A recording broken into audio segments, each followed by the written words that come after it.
Hello, everybody. Welcome to the Timesphere podcast. This is another special edition, kind of just like spur of the moment. I got some friends together to talk about Pokemon because I know Scott won't talk about Pokemon with me, despite how many times I try to get him back into the series. But I'm here with Ken from Kotaku and Hayes from Inverse, some buddies from just games media who are also Pokemon sickos and RPG sickos, just in general. We're going to talk all things ZA, most things Pokemon, I assume, will get brought up at some point.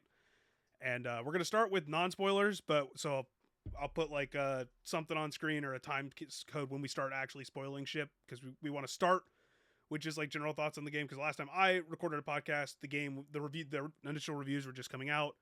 I hadn't gotten to touch it yet. Obviously, Nintendo being Nintendo, a lot of people are still doing reviews in progress because of how short the turnaround time is for a lot of their codes. But do either of you want to start just kind of like giving your general like thoughts on the game?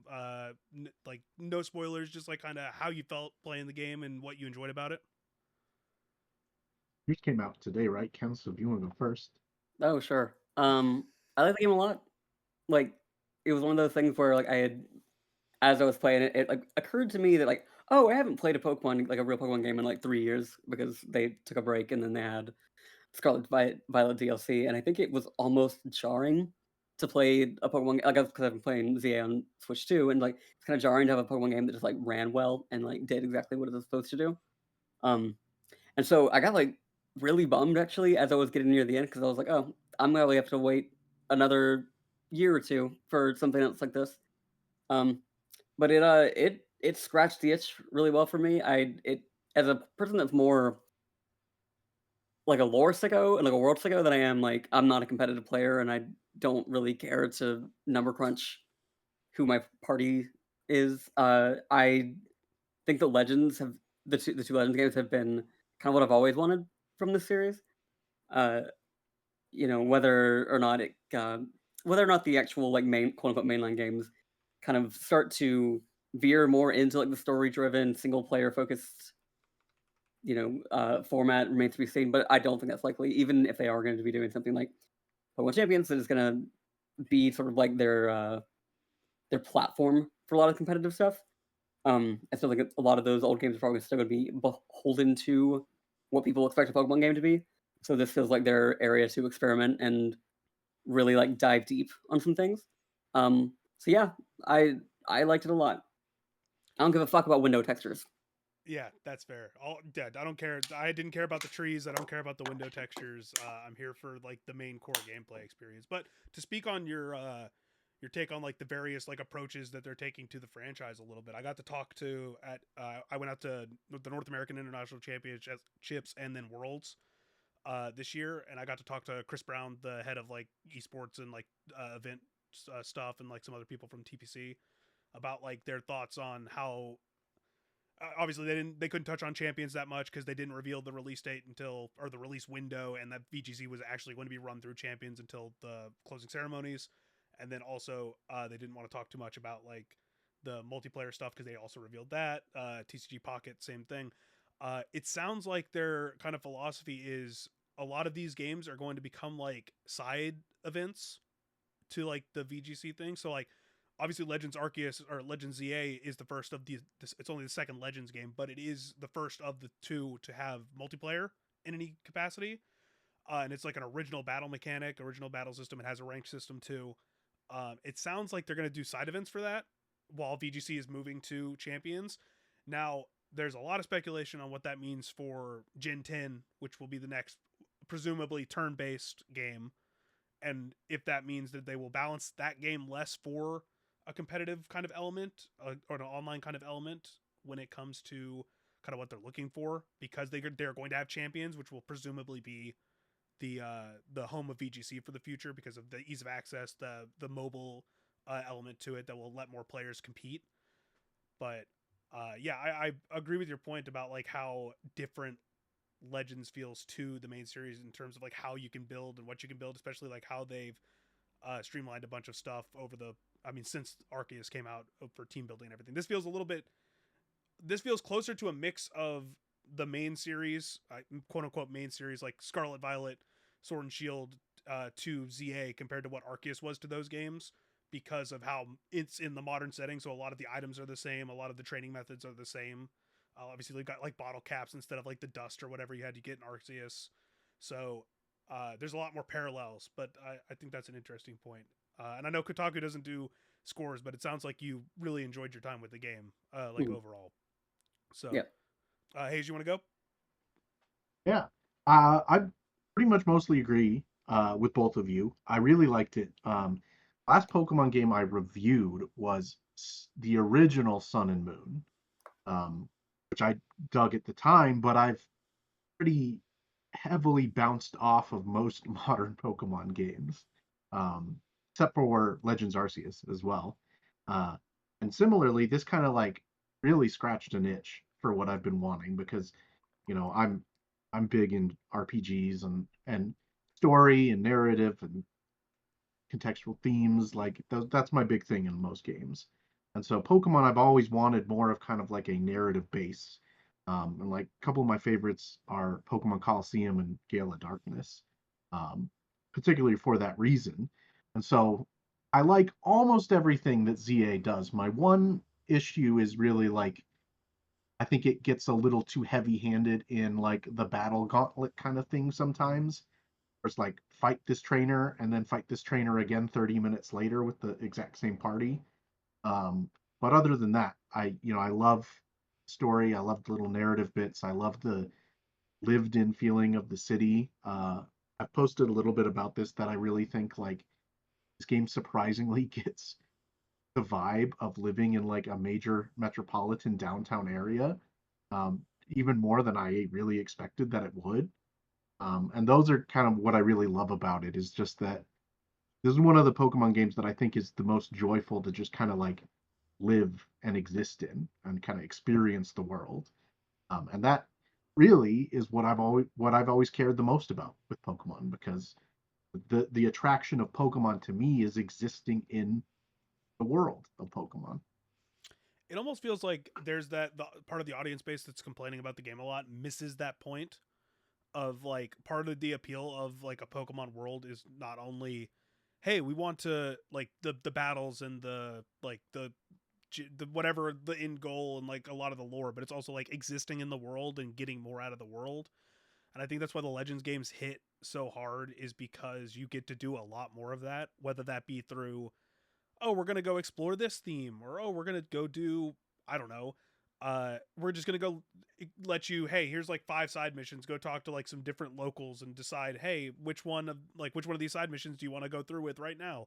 I Mhm. just finished all but like the last side mission in the game, and that it's like one of them is like the last one's kind of like you have to it's something you have to go do like it's a more involved thing, but and also I won't get into spoilers there, but the general feel of a lot of them is like oh if you don't want to do like this battle gauntlet this side battle gauntlet or whatever hey go battle like the single trainer that's just going to teach you about a mechanic and get more in depth. I think that is a really genius way of doing side missions. It does get a little repetitive because there's like 100 side missions and probably like 50 of them are hey battle And this not every side mission is interesting. There are yeah ones where it's mm-hmm. like, "Hey, fight my fairy party," and you're like, Yeah it's like oh hey "Sure." fight my fairy party just to get the held item that boosts fairy type moves Exactly, or yeah. but But then then there's some that are like genuinely really surprising and fun. yeah. Like there's Well, and ones where you have a lot of them teach how the moves differ from the main like from Mm. the main battle system. Well, I'll refer to it more like that from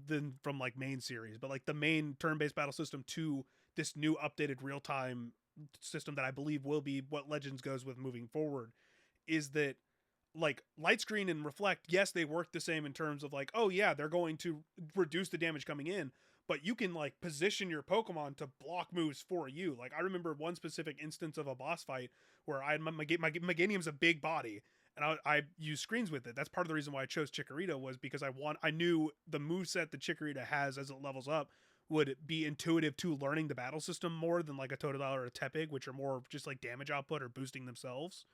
So I wanted to like just dive all the way in, and those screens let me like position the Meganium in front of the opponent in a way that would block the Pokemon attacking me. And yeah. it felt Uh, like wow, that's really like an ingenious way, and they teach you that in certain ways throughout like these side mission battles. And there's ways you don't think about it too. Like Jake Steinberg, I saw him post about this 2 days ago, I think, where like your Pokemon's about to die. Like if you really want, you can step in the middle of the attack and just like tank the attack for them, and so they survive. And like those are things that you can do because the positioning of your Pokemon and the positioning of your trainer are both like really important factors of the battle system. Yeah, I feel like I'll just get my thoughts out of the way too, so we can like jump into actual like spoiler talk and not have to like sugarcoat anything. But I'm in the same mindset of I think all of us like really like the game in terms of like the overall output and everything that they did to change things and like the world itself. I think I'll focus a little bit more on the hiccups. The main hiccup I had was like, yes, it's a sequel to X and Y, but it feels like some of the execution, how it wants to be a sequel, compared to where the confusion of like Arceus was, is it a sequel? Is it a prequel? Like, what are we doing here? It felt like it was a little less. The connective tissue is there, but it didn't feel like they delivered on the as much as they could have. Like, I wanted more out of. I didn't need more. The way I worded it in my review, which will be up by the time this is up, is I didn't need more characters, like more returning characters, but I wanted more to the characters that were already there. Because out of like the 5 returning characters you get, only 2 of them are really like plot relevant throughout or really do anything.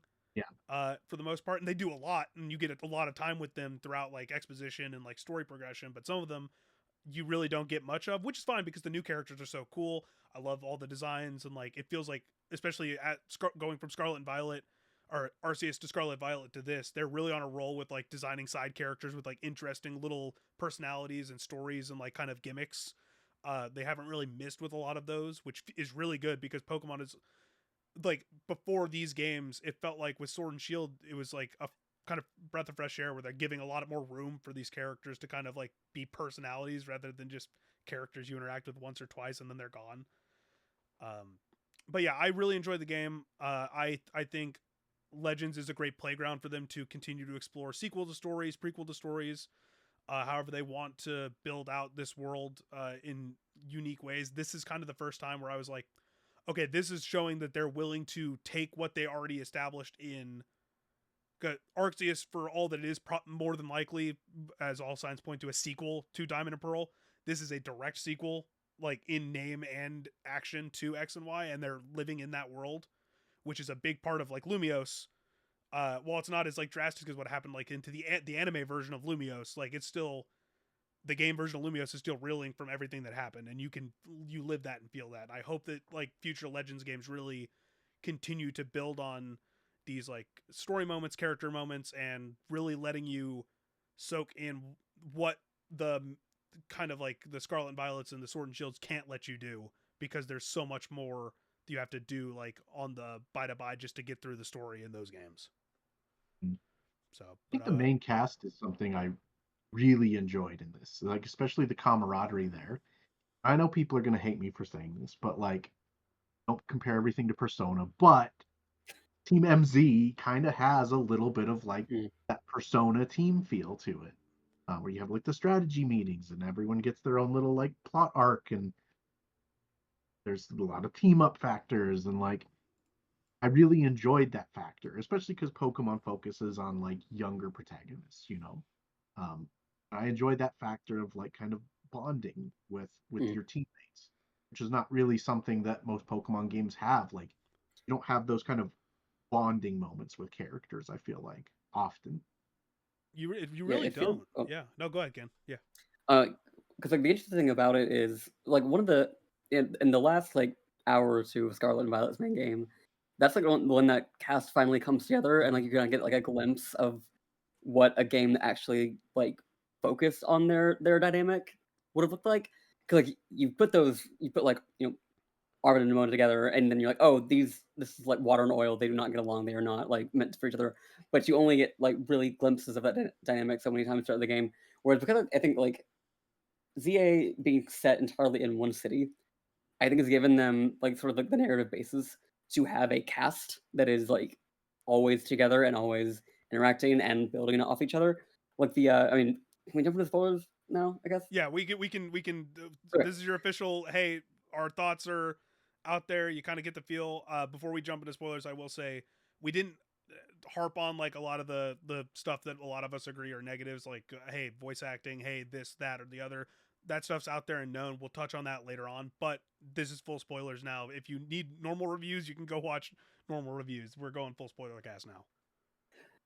So the whole like side plot about the Rust Syndicate and like the group being basically like put into mobsters' Monster debt debt, yeah. for like it was like a sitcom almost, and it was just like those antics don't really happen when all these characters Well, it exist felt the on same with opposite sides of the map. Jacinth and like her entire thing, where it's like that's just another episode of a sitcom where it's like, Yep. oh, we got to go do this other thing, but there's this other character that really wants you to do this other thing, so she's just gonna keep sticking around and bugging you. Yeah. Like They also pop their like head in every once in a while, like, hey, I know you're busy fighting like these mega Pokemon, but you owe us money, so Yeah, exactly. yeah, like the game is a lot funnier than I think The a lot of writing people is realize. so the especially- writing is so like like people won't give it the credit. Like you see the post here or there about it, but the writing will not get as much credit as it does, especially like in the small in between moments. It's so funny. yeah, especially because like it's not voice acted, so a lot of it does not necessarily translate as well to like say like viral TikTok moments. Although like something like Twitter or Blue Sky, like people posting screenshots of like some of the just like the weird shit yeah, people NPC dialogue say. and stuff. Oh, yeah. It's really funny. Like the localization team deserves some props on this game because like they just like really nailed it. Like there's a lot of like weird absurdism in this game that is like juxtaposed against like some of like the actual like, really dark turns that the series has been taking in the past few games. It's like I think something that really stuck out to me, especially with the Legends games, with Scarlet and Violet, especially its endgame, it feels like Game Freak is kind of tired of like the rote Pokemon story after all this time. I think they like are really flexing a lot of their narrative muscles because like the endings of like Legends Arceus and Scarlet and Violet are probably like bar none the best like narrative moments that the series has probably ever had. Oh, And yeah. I've seen it's some like people compare like ZA's ending to like Mass Effect 2 in some ways. I could see the comparison in some ways. I see the thought process of it. Yeah. Yeah. And it's like that potential has always existed with the studio and in this world. And it's just I think it's been one of the most rewarding things to me because there was even a period where I wasn't as like big on Pokemon as I used to be, but then I kind of came back as an adult around the time of surprisingly enough, the Detective Pikachu game, where it's just like it feels like that company is like starting to feel out the world in a different way and like actually reckon with like philosophical questions. Um, and it's just like I think it took years of that series feeling stagnant for like it clear like some flips or some switch flipped that they were like, hey, I'm kind of tired of doing the same thing over and over. Like we have this really fascinating, intricate world and characters that like live almost as long in people's minds as Pokemon do. It's like we don't have to just like discard that for like something that's very rote or something like okay, everyone just becomes a Pokemon master at the Pokemon League every time. And I think like they are clearly kind of done with that story, and it's been like very nice to kind of come back to the series and feel like it is growing up alongside us now. I think it's interesting you bring up Detective Pikachu because that's been on my mind too. That like in some ways I feel like the Detective Pikachu games are almost like predecessor to ZA, specifically in the way that like Detective Pikachu was the first game that kind of give you a glimpse of like what would it actually be like if people lived in a city with Pokemon, and like you had to exist alongside them, and they'd be your baristas, and they'd take your trash, and like all this little stuff. And Detective Pikachu games have problems. They're like mind-numbingly simplistic. No, they're perfect. They're perfect. 10 I'd out of say 10 games. the first one I would say is like a good to great game. The second one I have major issues I'm a with. Detective Pikachu defender. I like those games, but I admit that they are not like the most like. But that's also not what they're going for. I get what challenging you mean, though. Yeah. puzzle games. Yeah, they're Yep. not. But I think there's a lot of positives in those games that make them worth seeing out. Like when Pikachu gets arrested in the second game. That's my favorite. I That's legitimately was laughing so hard at like the Avengers moment at the end of 2. Yeah. Where all the Pokemon come together that you had helped earlier. I was just I would put my controller down and was like actual belly laughing. Yeah, that's the kind of thing that like we'd never see in the games until then, right? Like the anime would have that kind of stuff because it has a living, fleshed out world. But the games, you never really got those kind of moments, those fun character moments, those fun moments of like building out what a Pokemon society would look like. And I think Detective Pikachu had a spark of that. And then you go to Arceus, which was kind of like the history of how the Pokemon world came around. And then now ZA is really about showing like what a Pokemon city would look like and like how the government would deal with that, especially. That's a big part of this game is like what the government does. I'm curious about like your thoughts on like how this game's kind of um scope compared to the last two, because with Arceus, obviously like the main goal was exploration and catching. Scarlet and Violet was more of the traditional, hey, here's the gym route, but they also had like the two other side quest routes, or I say side quest, the two other main mission routes, to add some spice to it. And then obviously it was open world, so the catching was still a major thing. Here it feels like it kind of blends those two together, where it's no longer the focus. It takes the Legends focus on catching and blends it with the focus being put back on battling, especially with the new battle system.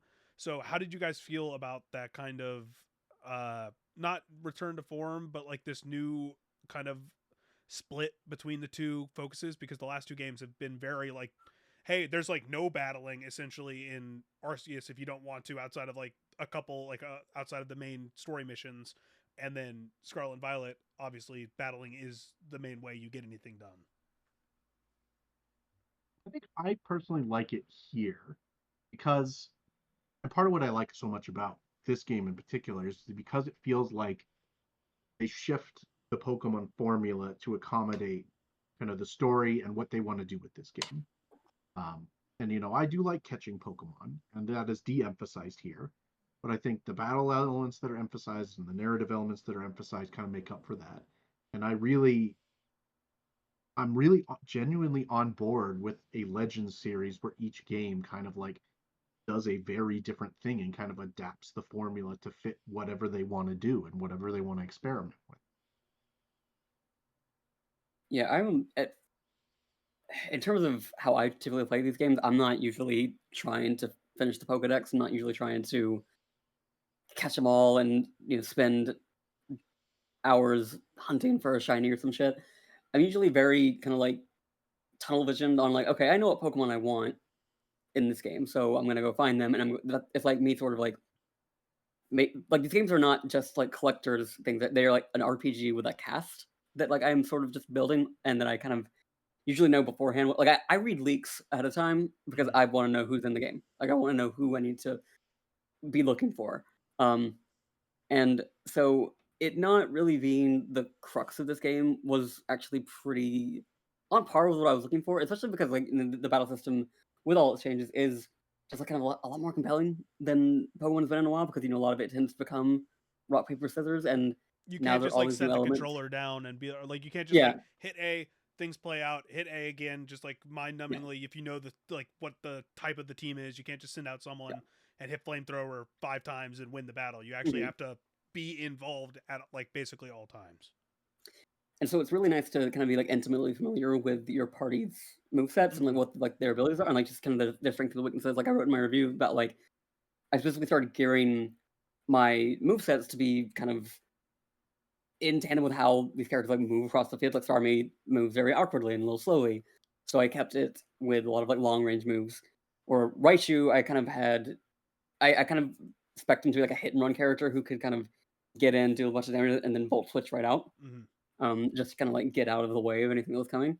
And so it's just like little touches like that, I think are just I think they lend themselves more to a party that you're not necessarily like switching out like in this very modular way, which I think some people do. Like, okay, I've got like 20 Pokemon on the bench, so I'm going to trade in and out throughout the whole game. Where I'm like, no, I stuck with 6, and I got through the I game really with those 6. appreciate too that you don't have to like jump through hoops to change your moves. Like you just Hmm. learn The all your moves and the then they're evolution of there all that the time mechanic and you has been change it whenever you so want. good over like even spin Yeah. sword and shield, where it's like, hey, move remember like is just there. Like move tutors are their own thing, but like if you want to remember a move that your Pokemon's learned that is like natural to them, hey, here you go. And now it's just like everything's in one menu. There aren't move Yeah. tutors in this game. There are, I will say, if you didn't know, if for anyone who doesn't know this, some of the alphas that you can catch in the wild do have moves that you cannot teach otherwise. So I can't remember. I'm trying to think of a good example. I think Noivern can't learn flamethrower, but I caught one that has flamethrower, like just on its moveset, and it warns you, hey, if you delete this, no, it's Shadow Ball. It can't learn whatever the move was. It's like if you delete this, you won't be able to relearn it. So it'll give you a warning, just like this is a unique thing that you found in the wild. Hey, like do with that what you will. But how much did you guys switch around your move sets? During I did quite a bit actually. Like, cause I found myself I would wanna... going back and forth with like different strategies and stuff just on the Pokemon, depending on like obviously the rogue megas, but like even during like stints of like battling or like depending on who I had on my team. I felt like the system opened up an option for me to like experiment with team composition a little more than I typically do in Pokemon games. Because like Ken said, I have like a set group that I always have. Like I'm always gonna have my Haunter, but I don't have to think of like, oh, I kind of want to try out this one Pokemon, but is he gonna fit with my party? I don't have to think about that. I can just slot him in, and then I can shift some moves around and kind of make a new party composition.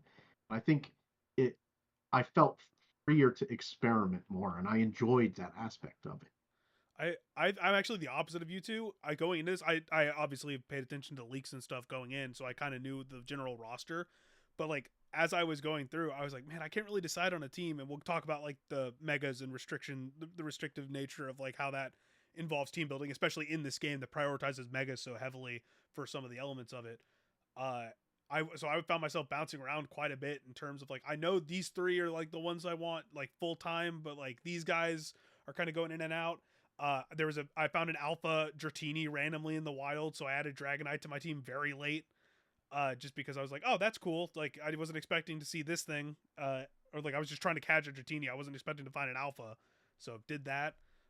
But like I actually had like 10-ish Pokemon that I was frequently rotating between to build out teams for different scenarios, especially like different boss battles and stuff. I felt like that this was the first time I really felt like that was an option and it was viable because of how quickly you can kind of catch Pokemon up because of the candies or because of how frequently you don't have to go to the battle zones every time, but you can if you're training up a Pokemon to like you can optionally go do more battles than you need to help your team along. So or if you want extra money or something. Well, the money part's its own thing, where it's like that feels like it's basically like, hey, go do these battles, or you're going to be poor the entire game. So yeah, you want that Charizard Megastone? You better get grinding, yeah. So yeah, I'm too sentimental to like do that shit. Like I get so attached where I'm like, so like for example, I had my team, and because I knew before the game started what that team was gonna be, I like caught other Pokemon, but I didn't have any of them. I didn't have anything else in my party. So like if I had just 3 of those 6, they were my party. Everything else was in the box because like I don't want to like go through this whole thing and then just shelf somebody. Don't want to get attached. I want the person to be the whole.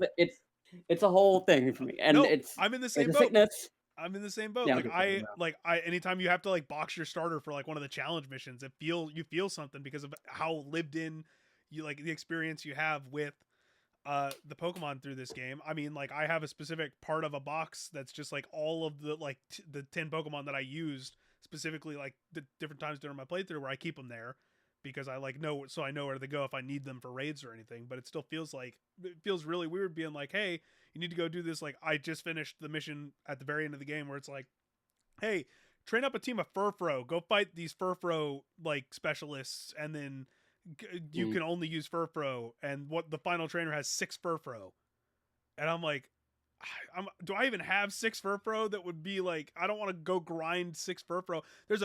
Have you done the Pikachu mission, Ken?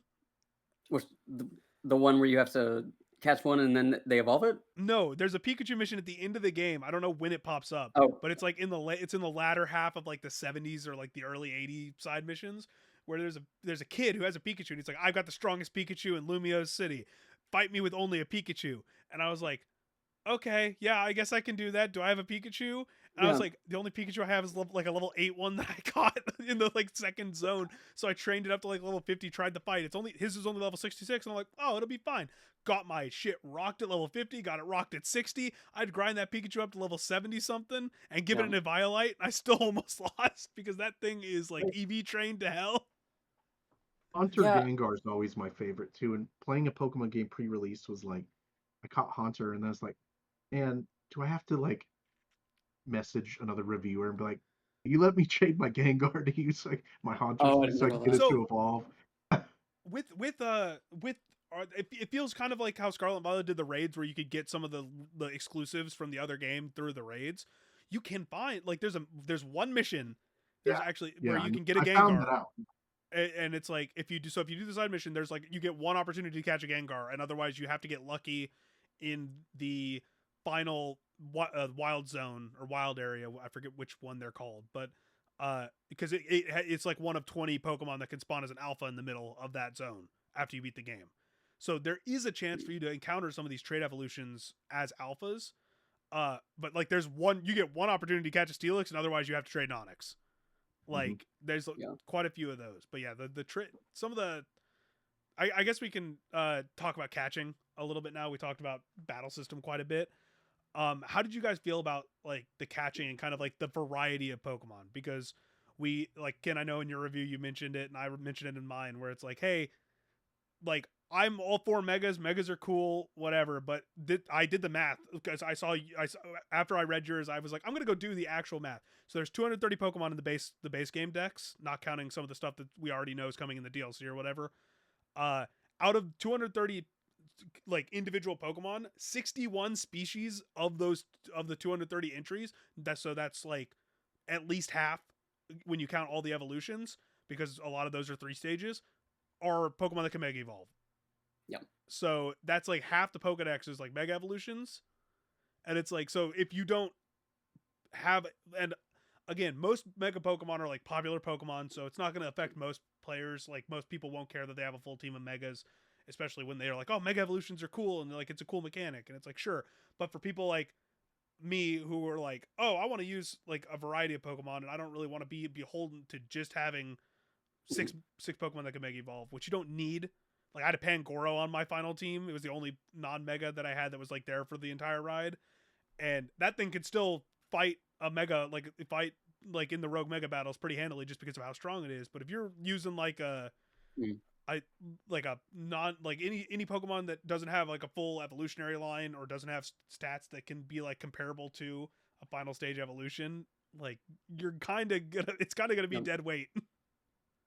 Yeah, I don't remember when it like clicked with me, but like I think there was just a point where I was running around the city and like realized how many trainers I saw that just had a Pokemon that in one way or another would be able to Mega Evolve by the time that they reached the end stage.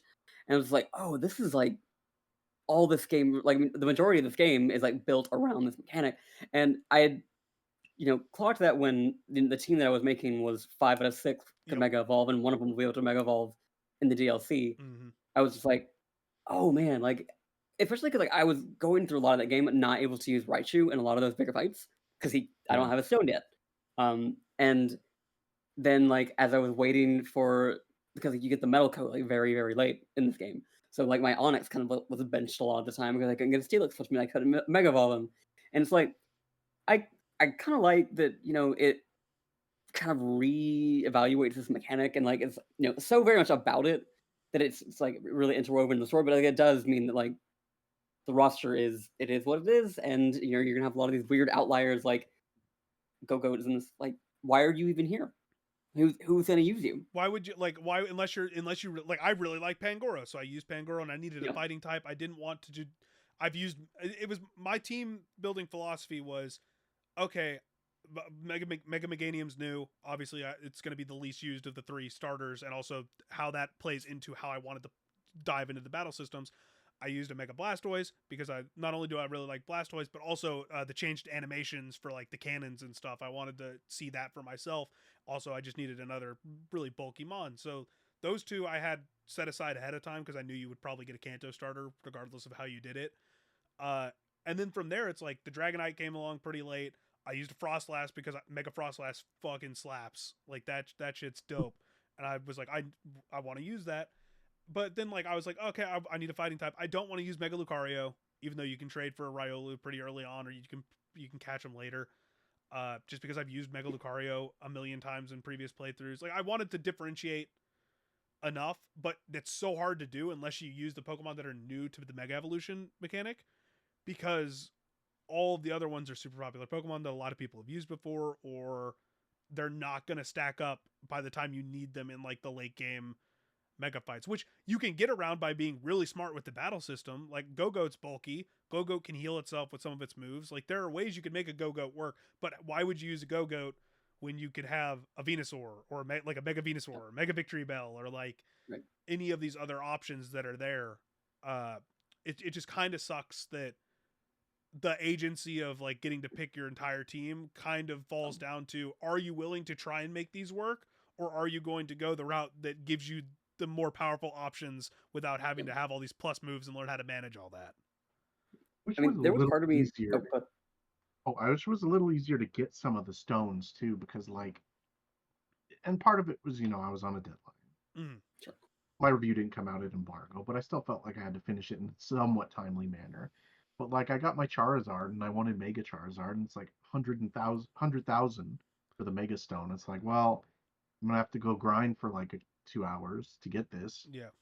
But I want to see the rest of the story, and I just wish that like, I get it,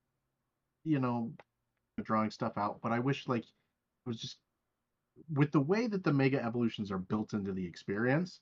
I think it should be easier to get the Mega Stones. One of the biggest gripes I do have is not only the money thing is going to be an issue for a lot of people, unless you're just constantly going into these battle zones. Like once you optimize the battle zones, it's fine. Like if you can get to 15 battles pretty consistently in a battle zone, you'll get 100k every time you go into a battle zone without even with like only getting a couple of the Canary plush boosts, whatever. Mm-hmm. And it's like, okay, that's pretty reasonable to be like, okay, 15 will get you, especially like late in the game when you need to get some pretty high numbered points.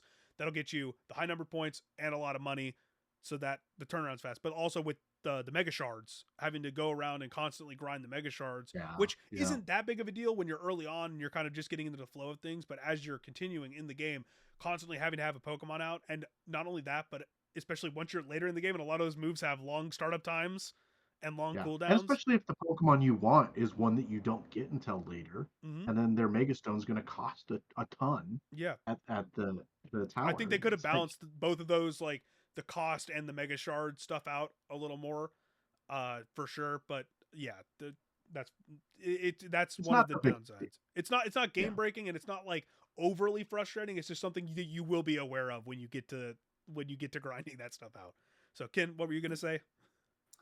I was gonna say, like, I got to the point where, like in the final battle, where you're very much encouraged to use Mega Pokemon. I just got like really stubborn, and I was like, I need to give Raichu his moment right now, and so I beat that first wave just with him, just to like prove that I could, and then I switched to Megas. But for all the stuff they're talking about how you have to pay so much to get the Mega Stones, I paid $30 to get his, and it's still not here. Yep. Yeah. That's true. You are paying the most. Well, to be fair, we're not going to talk about the big leaks that happened at the same time as the leaks that happened. But if some of the leaked megas for the DLC are true, I'm gonna be paying the $30 pretty soon too. So, I mean, we're all gonna pay it at some point. What is the date for that again? Okay, they so don't have a date yet. They don't have a date. They said early. There's like an early 2025 like time frame on it, which means we're going to hear more about it on Pokemon Day, and that'll probably get first trailer there, and it'll either drop on Pokemon Day or it'll drop like relatively soon after that point. I was about to say, I think the time frame they gave was before February. Yeah, I think so. I'd have to go look at like January? the actual. We'll probably hear more about it very early next year if I had to guess. Like, I don't think it'll drop. Just slip it under the Christmas tree, Nintendo. Just let me have it now. Hey, maybe Nintendo will actually show up at the Game Awards this time, and that'll be the Game Awards trailer, and it'll be a January release to kind of. They bring Mega Raichu out on stage. Yeah, hey, they bring the Pikachu and Eevee everywhere. You guys saw the Luchador, like the Luchador match they sponsored, where they had the full branding and like the Pikachu and Eevee that they bring out to all the Pokemon World Championship stuff, were there. The Mega Raichu's getting one. That'll be the giant ears, impossible to keep up, are just gonna be flopping everywhere. But yeah. Now we've gotten into kind of like the mega discussion. How do we feel about the new megas? The number is like I ran calcs before this, but this is about the same number that we got in the original X, and we got in X and Y. They usually drop about like, we got 26 new megas. So the 26 to 30 range is usually I think we got 40, or no, we got like 30 in the 26 range is pretty average for what we've gotten, because they've only released 2 waves of megas before this in the original X and Y and then ORAS. So how do we feel about like the new wave of megas? Ken, I know you feel a certain way about Megastar Army, that the internet is they either agree with you or they're like me, where I think it's hilarious and I love it. So here's the thing. I didn't fuck with Megastar Army before, like, early, even though I had every intention of having Star Army in my party. And then it was just like one of the MVPs of my playthrough, and I was just like, okay, I'll forgive your giant legs and arms and your human demeanor.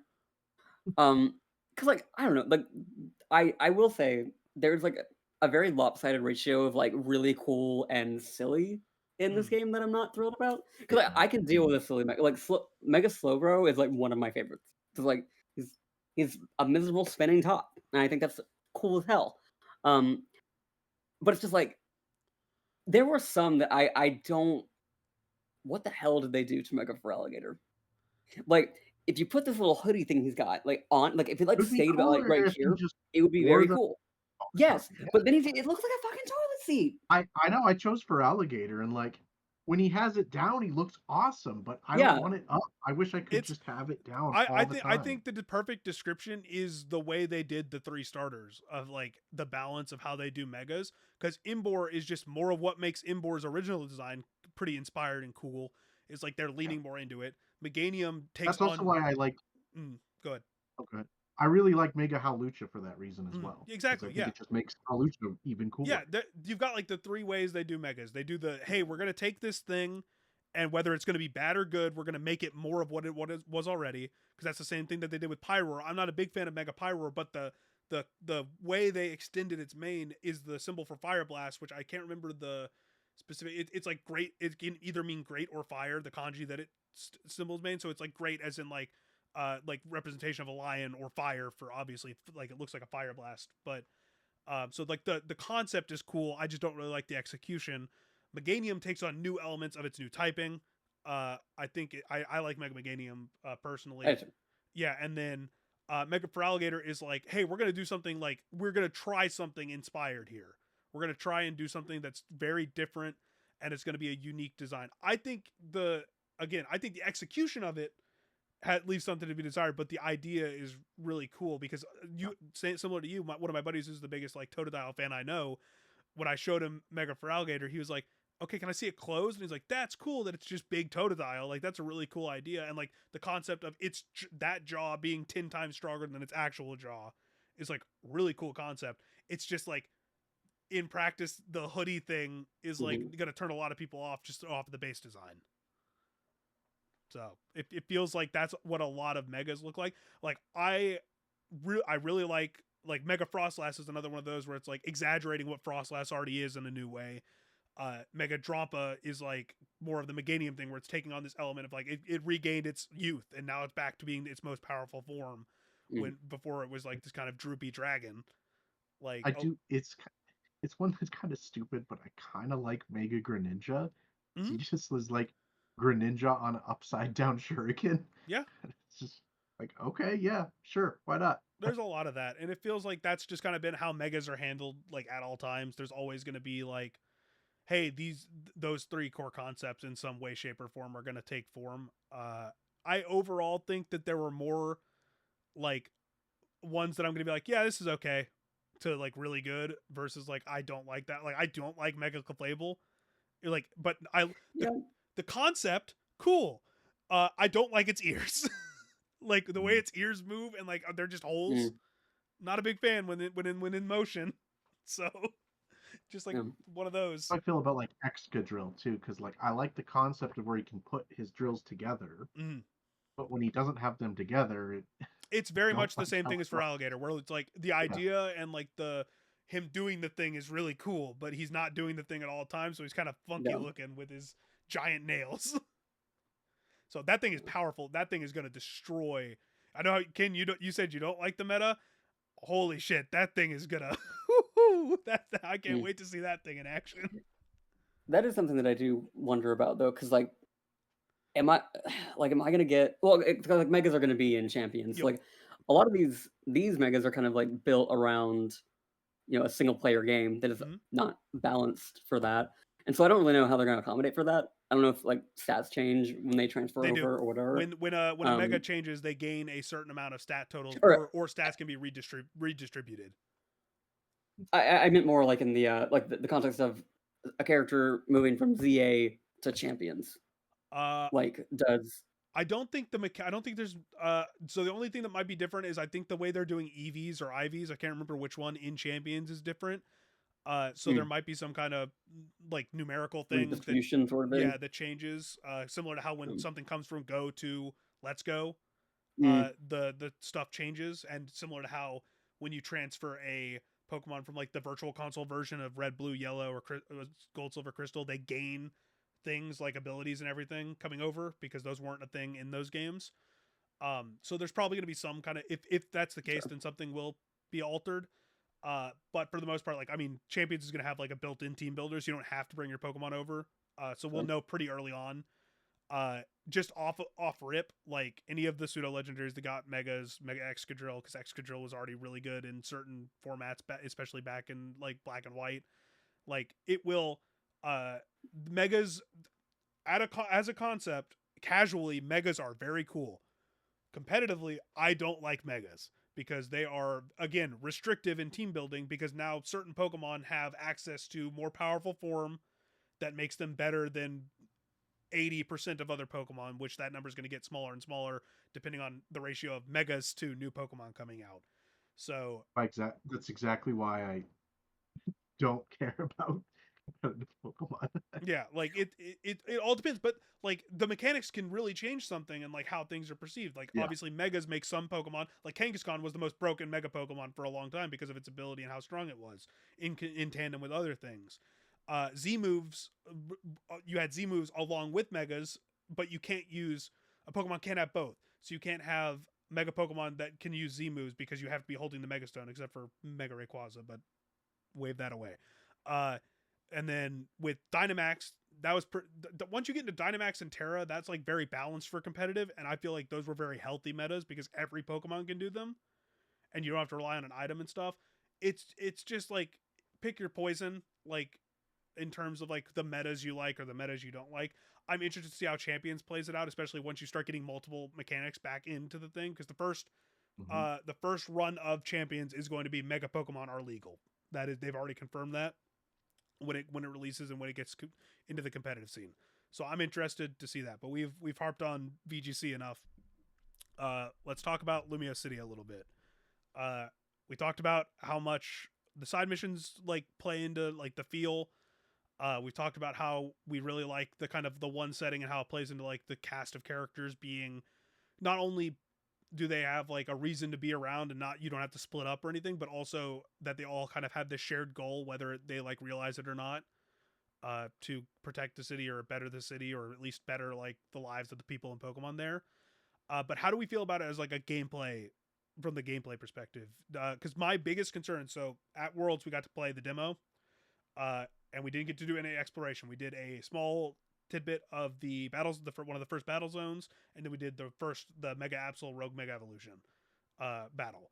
So we didn't get to explore. We didn't get to like really see what Lumios had to offer at any point or any stage during that.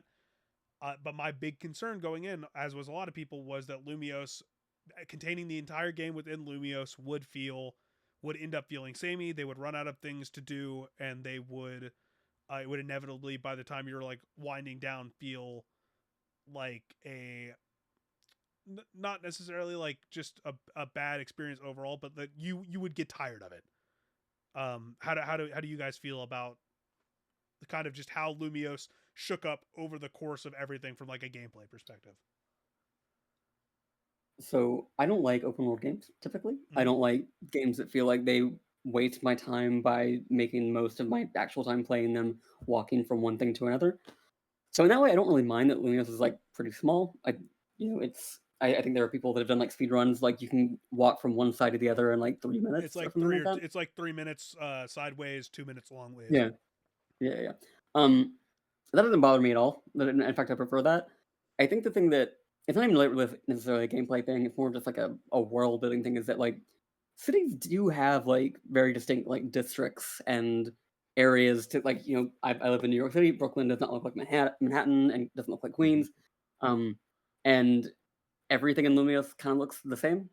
And the most like sense of place you get is like this is a different area than another is usually the wild zones actually because like okay we have one that is accommodating for ice Pokemon. This one's more accommodating for fire Pokemon. Like things are like built ecologically for a Pokemon to live there. And that's an interesting sort of thing from like a world building standpoint of like what Lumion City is aspiring to.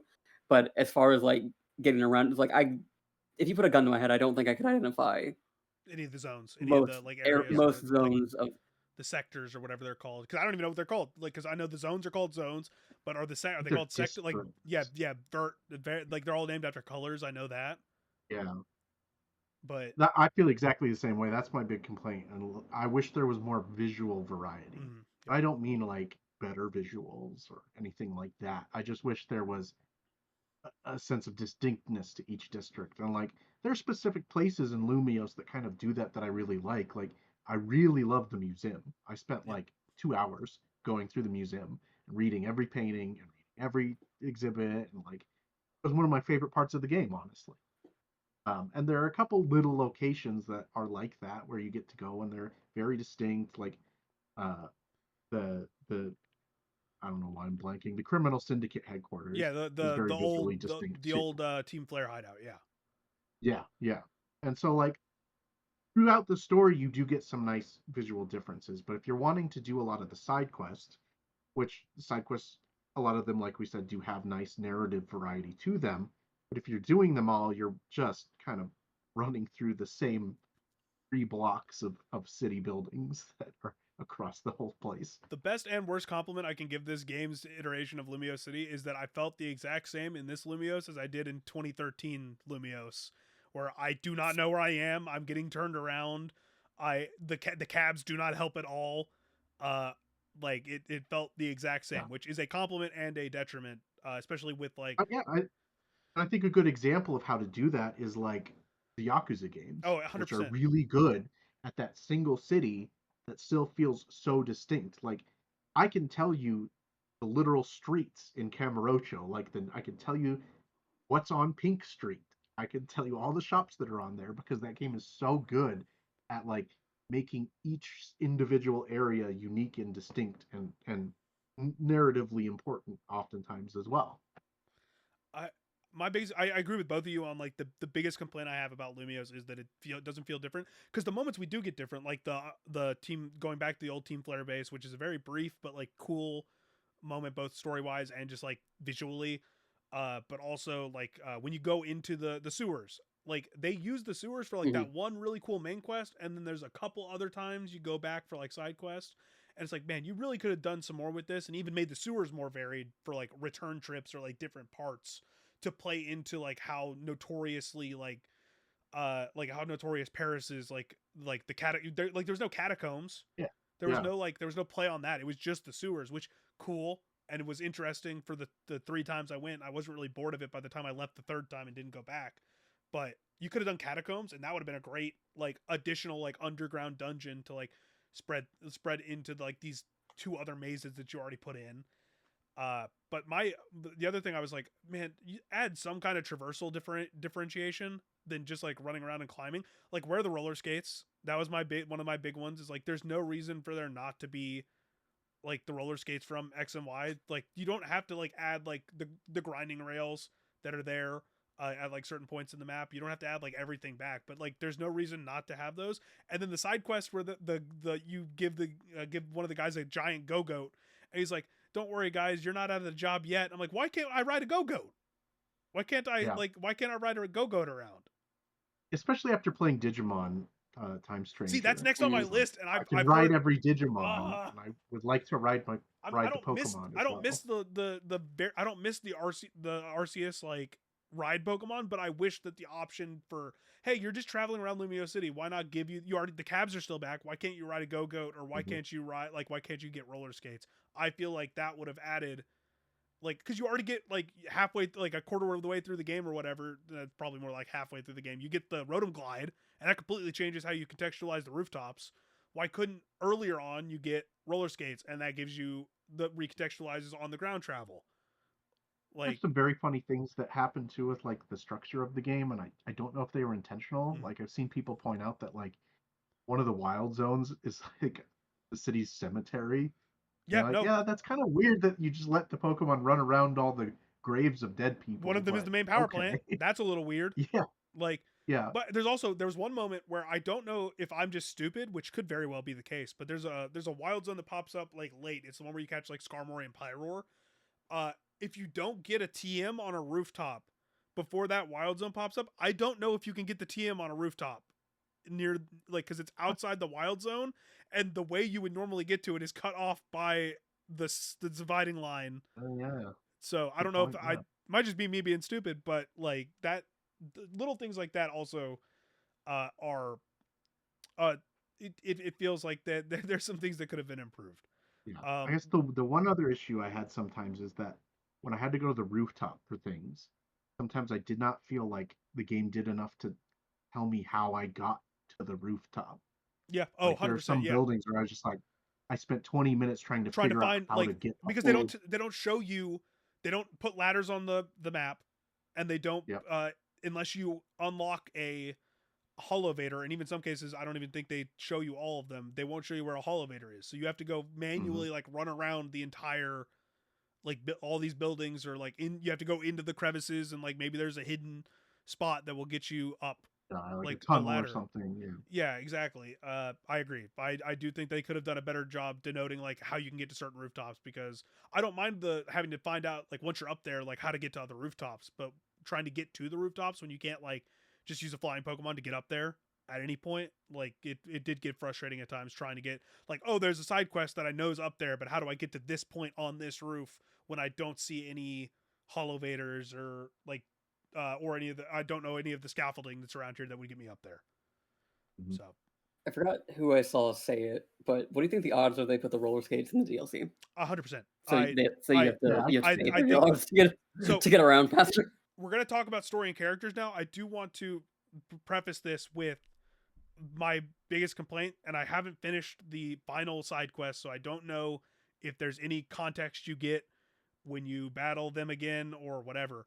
But is there any line of text or anything that you guys saw where we find out who Tawny's looking for, Tawny or Urbane, like the main rival, like, because they're looking for someone, and we did not get any context to that for closure from what I saw. No, and Okay. I figured that was DLC. Well, at first I figured Yeah. that it was like a post game sort of thing, because like I was surprised at how like not to say there's like nothing to do after the post game, but like compared to Arceus, The which post had game, like the actual ending was in the I go post game, deep into like it this wasn't. in my review where I was like, hey, the difference in like what you want to do in the post game here is so drastically different compared to like, so post, for reference, post game in Scarlet and Violet is Area 0, complete the Pokedex, go back and do all these challenges, like do the rematch battles for gym leader. We're gonna exclude that because that is a the core turn-based Pokemon games usually have pretty extensive post games, which it's also hilarious that ZA is the game that has a weak post game when X and Y notoriously has one of the weakest post games of like Mm. other Pokemon games. But Arceus, so at the end of this game, it's complete side missions, complete research, the Mabel research tasks. You have a couple main missions to finish up, which mostly revolve around the 3 legendary Pokemon and then the Infinite ZA Royale, which I believe once you beat the Infinite ZA Royale 15 times, that opens up the final side mission, which is a rematch or like a redo tournament of Jacinth's tournament with like all of the main Not characters doing and that. stuff. Because that's the one side mission I haven't finished yet that I know is there. And that's it. That's all the side content for that. So after you catch Zygarde, the main mission's done. That is the final boss fight in the game. You do get to fight Lysander. You do the Zygarde. Like Zygarde is a unique like mega boss fight, just like Arceus was as like a noble Pokemon essentially. But that's it. Versus Arceus, where it's Pokedex completion, including side events for mythicals,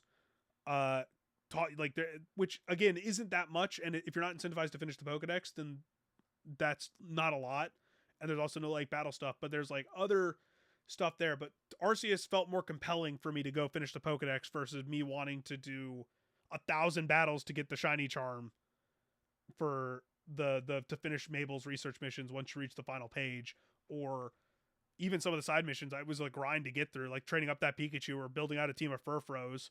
I was kind of just like, like why am I doing this at this point? I already caught Zygarde. I know what the final side mission is. Like, do I really care to do the tournament again? And I was like, I'll just do it to do the side missions because I know until I grind like the rank battles, I hope that counts for the battle part of the Mabel missions. I think it does because that number's insane if it's not. But when I start grinding the rank battles, I'll start grinding towards the shiny charm, even though I don't really care about that. But it feels like you're less incentivized to do the post game, and it feels like that might be the major drawback of these Legends games is that the post game is going to be weaker until we get the DLC. Because I, going into the post game, was like, okay, I know we're going to still have to catch the legendaries because I knew you could catch Yveltal and Xerneas at some point. And that being just like random battles in like various zones, I was just like, that is a disappointment. The Zygarde fight was cool. I liked that. Fighting Lysander was cool. Oh, well, it's just like it's a multi-stage boss fight. Well, to be clear, I have tried and I get to his last stage and then he does. It's hard, yeah. A massive area affecting. I don't know how I'm supposed to, because like my Pokemon are fine. It's me that keeps getting. Yeah. Are you talking about the like the pulse that hits like the entire thing? Basically, as soon as he goes up in the air, you run to the edge of the map, and there's like two spots that are there's two spots that aren't covered. It's not the Z-shaped one, but it's like he does something and then it just kind of like goes in waves to like the center of. Oh, I get what you mean. Yeah, that one almost got me a lot too. Yeah. I don't know how to dodge that. It might be, hey, go grind some of those little screws and up your durability or whatever if you haven't done that yet. Because that might be what saved my ass from getting wiped out. But other like the Lysander fight's cool, and you learn that he kind of got his memories back a little bit, and he's basically the new AZ. Like he's gonna live for 3,000 years because of what he did. Y'all go. Lysander is so fucking hot in this game.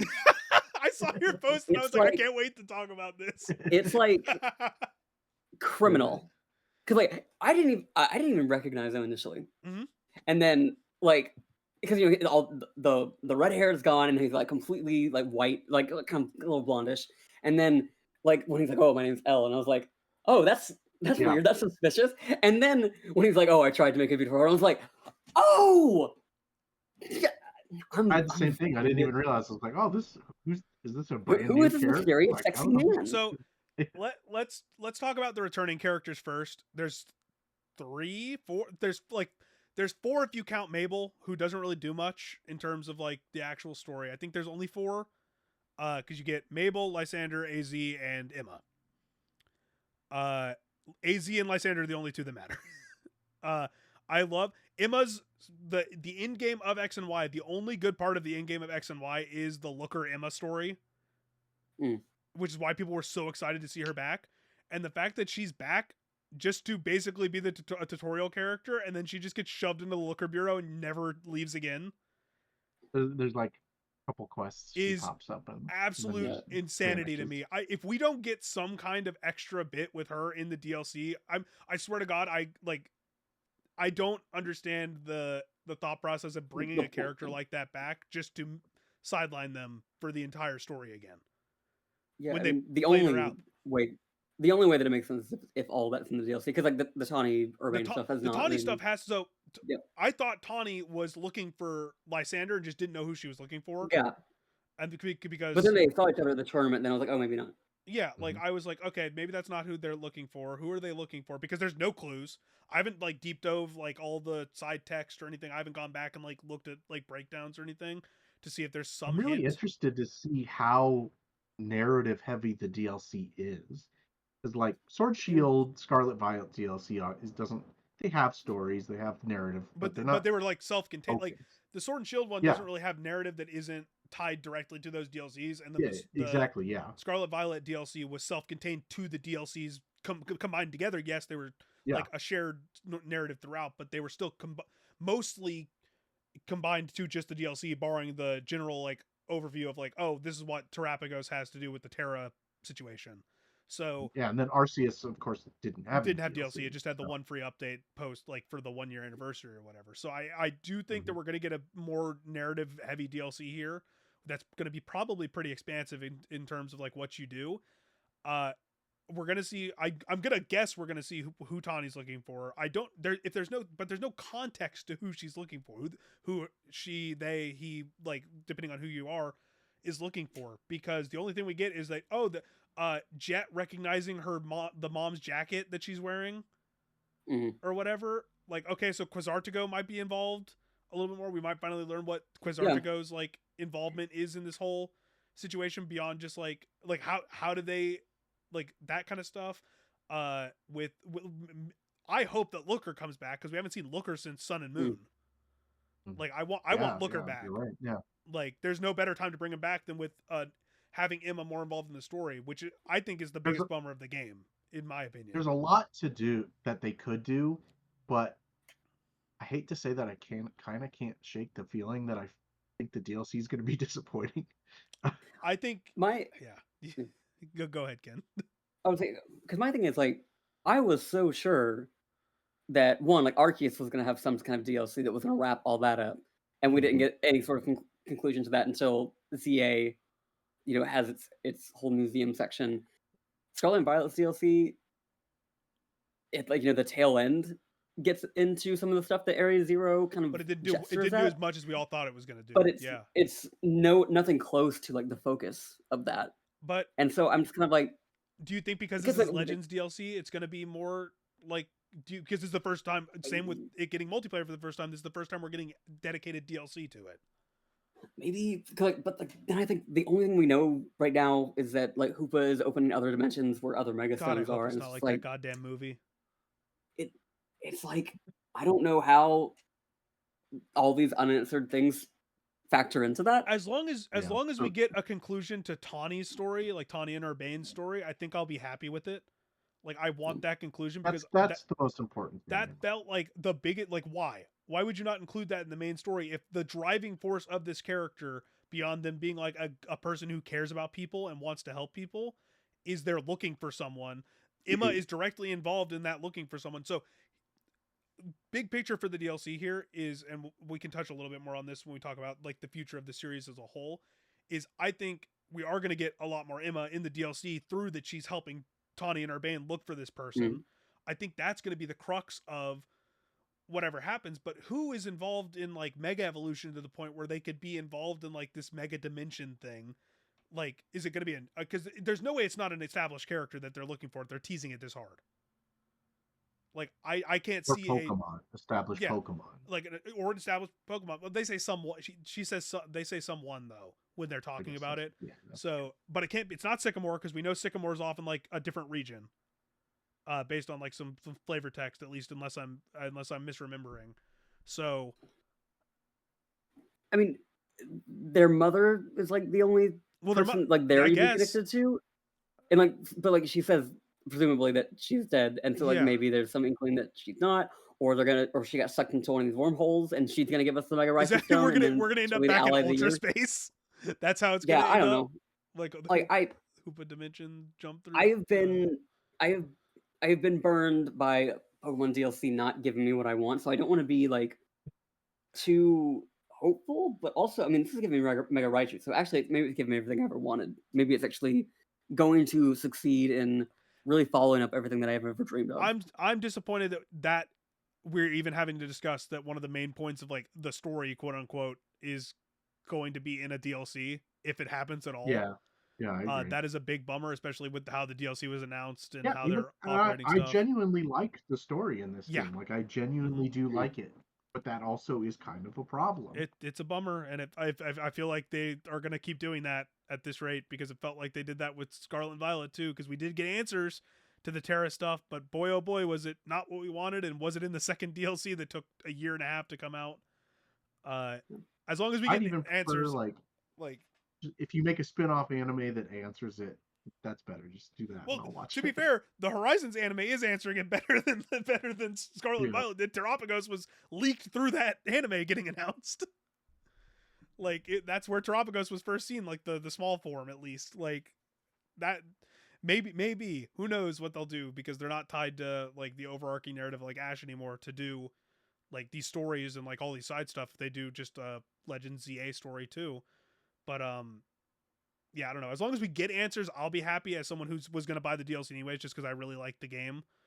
But I am disappointed that it wasn't like that if they didn't even like tease that it was coming in the DLC. They just kind of left that thread complete. Like as soon as they mention it one last time, they just left that thread completely bare for us to like. If you just forget about it, I wouldn't blame you. So, what about new characters? What like new characters really stood out to you guys in terms of like story wise? Because obviously we got a shit ton of stuff with AZ, and we'll talk about that with like we already talked a little bit about lore implications, and we could talk more about AZ after this, but how did you guys feel about like the obviously we talked about like how much we like the new cast of like the main foursome of your character and Team MZ. Just how did you guys feel about like, the new characters and which ones kind of stood out like heavily to you guys? Tawny and Urbane for me Mm. for the real Especially from standout. like a rival Especially perspective, yeah. yeah, especially kind of filling the rival role. I like the dynamic that you have with them a lot. And I think there's just more inflection put on new characters in terms of the writing of how your character interacts with them. Mm. Well, Your character gets to actually be sassy to them if you want to choose those yeah, dialogue exactly. options, which some of them do change how the characters respond. Mm-hmm. Like that was an interesting little tidbit, yeah. I think the standouts for me were actually like the Rust Syndicate characters because like we get the evil team in most of these games and they're usually cartoonish and whatever and have some weird cataclysmic plan that would never work. But like having the ones in this game be kind of like again like the mob, but like they're actually just like really passionate about the city is like a really interesting spin on a sort of like turn for like the team to make because like Team Yell and like That's not if that is the least of a team that we've ever had because Team Skull yeah the comparisons I'm seeing more to Team Skull and how this operates because like even to a lesser extent because the Rust Syndicate isn't even like antagonistic to you for that long of a period of time. They're just like really that one section of the game where you're working for them essentially to pay off your debts. Versus Team Skull is like antagonistic to you on and off throughout the entirety of the main points of Sun and Moon. Team Yell just doesn't that team doesn't exist to me. That's just like a nothing burger of like, hey, maybe the joke is that maybe Marnie will be a character if we see her again because everybody loves Marnie, but like that character arc is just like the brother sister dynamic, and that's really it in those games. Yeah. But it got into something that like I actually really enjoyed this game was that like everybody in it cares deeply about the city, even if city living's hard for a various made up reasons, and everyone kind of deals with it in one way or another. So to have people that are still like, I still consider this home, and I still like want to protect it by any means necessary. Like that through line of all these characters kind of just like making the best of it, and because like in spite of we haven't really talked about it, but like this urban redevelopment plan they've gotten going on in Lumios, like not everyone's really thrilled about it, and it's a source of discourse. Yeah, it's causing its own issues too, like its own set of issues to everybody that lives there. Yeah, which is like and so Ivory, I believe is how you pronounce the name. Where he's like he and his little group are like, hey, fight them with your fists, be strong men and women. We're trained with your Pokemon to like live alongside these Pokemon, so we don't have to like confide them in these areas. And it was like, bro, what are you talking about? Like, but maybe he's cooking. Who's to say? Yeah, I mean, it's like the thing that is actually like most interesting to me about this game is that like it feels like Pokemon for about 5 or 6 years now has, or even Black and White like kind of gestures at this very poorly. Um, you know, nobody was really thinking about the logistics of this world in the 90s, like when they were first making those games. Like the Pokemon universe was not meant to be like a cultural No, space that was meant to. it was an idea based on bug catching and going out and Yeah, exploring your surroundings and learning more about your ecosystems. yeah. And so now, like, everyone has got, like, now that they're trying to like put this in practice, where we're like, okay, let's make this place where humans and Pokemon live together. Everyone's kind of like, logistically, this kind of sucks actually, and I don't know that it's like even really accomplishing anything, because like Lysander said at the very end of the game, he's kind of like, for all this posturing, we're still very separated from Pokemon. Like we've got them in these like barrier, like this fenced off areas that we still go throw Pokeballs in and still just Yep. like take them from these homes that we're making for them. And I kind of love that the game ends on a note of like, we're just trying to figure it out. Like we kind of recognize now that we're this world that we have built is kind of fucked up, and is for all the posturing that we do about we're friends with our Pokemon and we all live harmoniously. Like I don't know that that's really true. I think there's like a lot of sort of power dynamics that they're sort of reckoning with, but they had not found out the answers, and I don't expect, because I think Pokemon is never going to exist in a world where Not gonna they fully have like a reckon. revolutionary thing where like nobody catches Pokemon anymore and everyone Joke's gets to on live you, freely. Ken. It's time for Black and White 3. Shit. Just the Unovan revolution. The Legends But 4 is just gonna literally be the Pokemon War. yeah, because it's just like I like that it's kind of is like, maybe this is fucked up, but like I think we're not quite sure how we are gonna ever change this. Yeah, well, I It's mean, that's its own sort of like, it's it not a like revolutionary stance, you but get it is like that an interesting progression of like history. you get that in the dialogue between how Lysander it's almost like a triangle of AZ feels a certain way about what he did in the past and wants to fix it, and he's been working behind the scenes to fix it, even though he's still not telling the truth about everything to people that don't need to be in the know. Lysander feels a certain way about AZ after learning about all this stuff and everything that happened to him and Team Flare with the weapon. And then I'm blanking on the new Team Flare leader, quote unquote leader, that's like the final boss of the ZA Royale, the guy who was in Team Flare. I just blanked on his name too. Yeah, I can't remember his name. The guy who runs a coffee shop, but the fire trainer who runs the coffee shop. Yeah. Who he views Lysander a certain way through, like, and also feels a certain way about AZ because of the things that they've done, and both of them have impacted him in certain ways.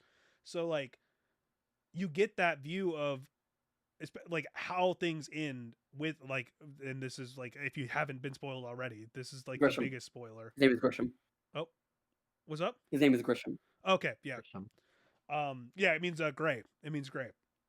But with AZ's death at the end of the game, and that being like the final scene you get before like you get into the post game, and Lysander's final words there, your final words to AZ, regardless of what they are, like it feels like that's kind of just where we're sitting at with this game, is like no one, like even if everybody's going to make mistakes, no matter how big the mistakes are, like trying to atone for them and trying to change things for the better is kind of the only way you can move forward. And that kind of feels like the entirety of this game kind of rests on a version of that narrative, regardless of how thin the strands are for certain bits. Like the only real Quasartigo character is Vinny, and even he, when he does show up and does things, especially at the end, he's like, like if you go talk to him before you leave like the final area to go run through the big but before you go doing all the mega fights with all the characters at the end, he's like, hey, look, I don't know everything about what's going on, but my daughter's at home and I got to get back to her. And I was like, damn, I didn't know you had a kid until I read that random line of text that I could have missed without talking to you. That's crazy. But like, then jumping back to like, we're all going to say a different character, because I really like the weird dynamic between Jacinth and Laban, the maid character, and the quote unquote princess, as Corbeau calls her. Corbeau. I don't know how to pronounce French words. Yeah, but like the way that entire interaction goes, where like you feel like, is this like going to turn into is this where the evil part of the city comes in? with like, is it the rich people or the rich people the evil people because of how LeBon is actually acting when you're like not actively submitting to whatever what like her boss wants to happen, and then you find out that she just doesn't really like she's trying to warn you about this entire situation because it's like because of her situation, their dynamics and all that stuff, and I'm like that it's really interesting like how they keep turning. There's no twist in the story, but like how the characters interact, even with like the very before you go to give your wish for the Infinite ZA Royale, the interaction between Ivory and Jacinth, where they realize, wow, we want the same thing, just in a really weird turned about way. Like because all of the main characters except for really Kanari, because she doesn't really have like a goal that comes to Lumio City specifically, but all of the main quote unquote they're the gym leader substitutes for this game. All of them have the same goal, just in like their own unique kind of turnabout ways, and that's where the story kind of leads you to in the end, which I think is really dope. So, all right, we can talk about the lore implications, like world building.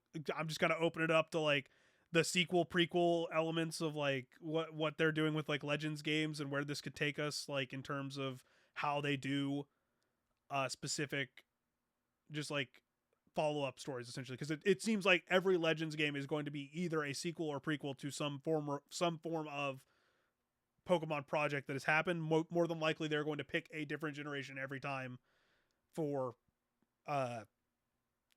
for whatever they do with Legends, and it's gonna, so obviously we were in the past with Arceus, even though it's a sequel to Diamond and Pearl. This is 5 years in the past, or 5 years post what happened to X and Y. Regardless of what happens next, whether it's like a Johto or Galar or whatever, how are we feeling about like what Legends means for lore, what ZA has done for the lore that we have, and then kind of where we're at with what this kind of series means for Pokemon? I think like I said earlier, my biggest, like I enjoy lore and I enjoy Pokemon lore, but I'm not super hung up on like the next game needing to pay off anything that this game did. I'm more of like, I'm really hopeful that they can choose a really good setting and do something unique with it. I know that's a little hard to talk about because I don't remember exactly, but I think we technically know what the next game is. Are we pretending not to know what the next Legend is? Yeah. Okay, we can. The elephant in the room is that with I don't want to talk about it. Yeah, but, we're not gonna dig into it, but well, to be fair, it ties into what we've heard about it, what AZ says. AZ almost teases it at the end of the game, so yeah. I'll lead in with this so we can continue with your point. At the end of the game, when you get the Pokeball from, or not, I don't remember if it's the Pokeball when you're reading the note that he leaves with Karina's Lucario, or the note that he leaves with Urbane or Tawny that they read when you're back down in the lobby about like the future of the hotel and what he hopes for you guys as a group. He mentions being there for the Darkest Day in Galar, and based on leaks, we do at least like preliminarily know, barring any changes, that the next Legends game is likely to be set in Galar, whether it be the Darkest Day. I think some of the art that leaked with it was showing like building the first Dynamax Pokeball, so it might be another Arceus situation where it's a sequel but set in the past, whether it's like a bring you to the past kind of way, or you're actually in the past this time. Who knows? And we're never gonna know until the game starts coming out in full. But yes, so technically it's not just a leak, because speculation without those leaks would have pointed, because AZ mentions being in Alola and like talking about the different kinds of energy there, whether that's referencing Ultra Beast like wormhole energy or referencing Z moves. He mentioned, and then he mentions bringing Megas to Kalos after seeing after being involved with the Darkest Day in some way, shape, or form. So maybe Megas will have something to do with the post history Galar or whatever. But speculation would have led there anyways, regardless of the leaks. So let's just act like the leaks didn't happen and continue your point. I think post ZA, what I'm most hopeful for with Legends is that this can kind of be the main sub-series for Game Freak, where like these can be the smaller, more experimental games that can kind of be interspersed among the main generations. And by doing that, Game Freak can take more time with the main generations. That's kind of my hope, because I think I hit this in my review, but I think like the cadence of Pokemon releases is starting to get exhausting. Even as much as I liked ZA and I liked Arceus, like I think there needs to be a definitive formula figured out where like we have the main series and we have Legends and we have this cadence, I and it needs to be better than just like pumping out a new Pokemon game every year. Yeah, I'll push back on that a little bit just because I think we're a little exhausted in the current landscape of Pokemon because of what happened with COVID and how fast those games came out. Because we literally got 3 Pokemon games in the span of a year. Yeah. And they were all very different.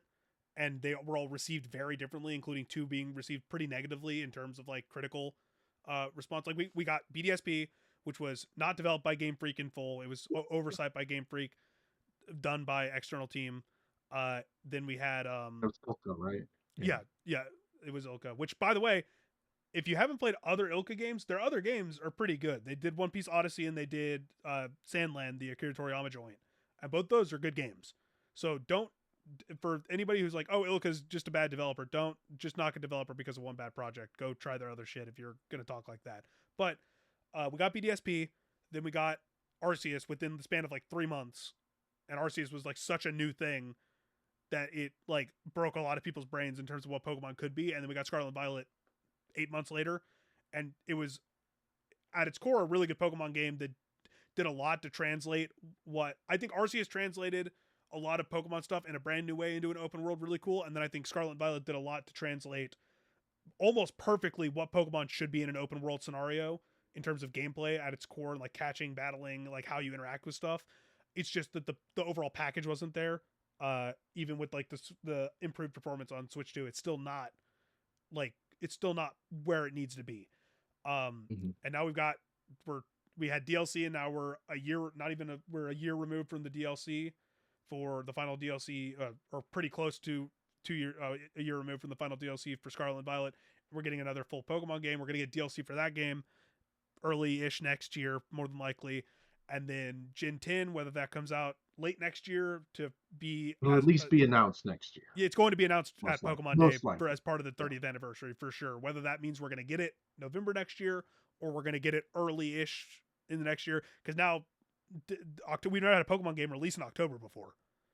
Like what even back when there was like a big delay between Japan and the global release. So where we're at with Pokemon development, they're still getting the same amount of attention. It's just that there was all those COVID-ish delays that we're assuming happened, because that happened with a lot of developers, and a lot of developers openly talked about how that screwed with internal development and release schedules and everything, which is part of why I think we got the DLC announced for ZA before the game was even out. I think that they just came out. Yeah. I think the reason we got that is because they're just now getting back on like a cadence with the release windows. So they felt like they had to announce it here, because they can't announce the DLC in like January and then jump to February. And if you announce the DLC for ZA, that could potentially overshadow the bigger announcements that you have for the 30th anniversary. So the release cadence, and we're not going to like sugarcoat stuff for the Pokemon Company and these like the $1 billion brands. Yeah. Like it. Well, yeah, and there's all the whatever internal delays Nintendo had with Switch 2 affected as well. Yeah, yeah. So regardless, I do agree that there is Pokemon fatigue in terms of like a release cadence right now, but I don't know if the games themselves need more time. I think that this is still just like I don't know if it's a Game Freak issue or the Pokemon Company issue, what the issue is, and not like why these games are releasing in certain ways or whatever. But like we're at a point now where I think we're gonna get the DLC next year. Whether we get a game next year or not is up in the air, and we'll see.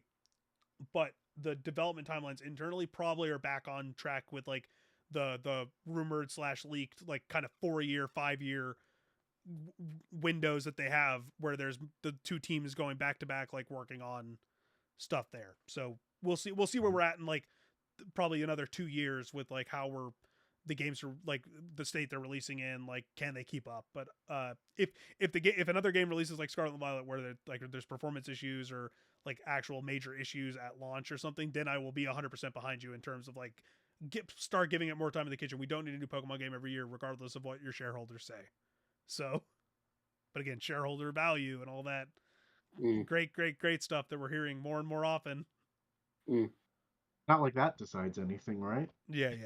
So, Ken, you got anything to add on the like? Or I guess I derailed that with like the development discussion, but like just what do you want from Legends moving forward? I guess like how do you feel post this Legends game and then moving forward with Legends?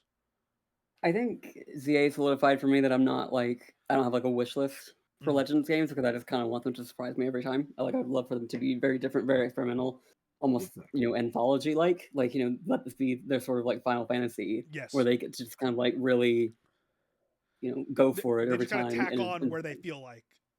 yeah. Mm. 'Cause, like I heard that Galar summary and I was like, all right, cool, I'm in. I heard that the Johto one that got canceled and that broke my heart a little bit, but Mm. I think yeah, I think I'm just the reasoning that cause I dug pretty deep into these with that, so we'll talk about a little bit more about like that leak specifically, just to touch on the Johto thing. The initial concept was going to be for Legends Johto, according to all these leaks. Obviously, take this with a grain of salt and everything, based on like every other Terra leak piece that's happened dating back to November. But they felt it would be too samey because Johto, because unlike while Sinnoh does have like a strong like historical value to like what they study and what they do, it was still like a modern-ish society versus where Johto as like a region is very set in their culture and set in their ways, and coming off of a game where they were already in the past, even if they flash forward several hundred xxx years or whatever, or even if it was further back, like you're still going to run up to how similar is that to the experience that you just had with Legends, and then how different is that from modern Johto would be my guess.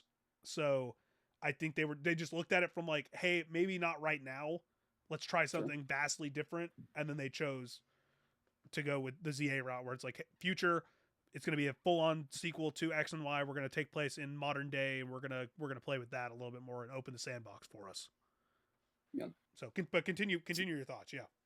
But yeah, like on that note, like I'm not really I don't have like a specific thing that I'm looking for. I'm open to whatever possibilities they consider because it does seem like any sort of fatigue I would have had with the series, it seems like Game Freak is also having it in some ways, and so they're like, we want to really swing for the fences on, especially in the Legends space.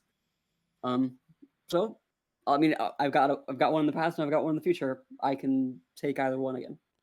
I coming from where I'm at with like I love Pokemon lore so much, and I like I dig into all of it. I read like the special manga, like any spin-off stuff I try and consume and like really dig into like the lore aspects of it too.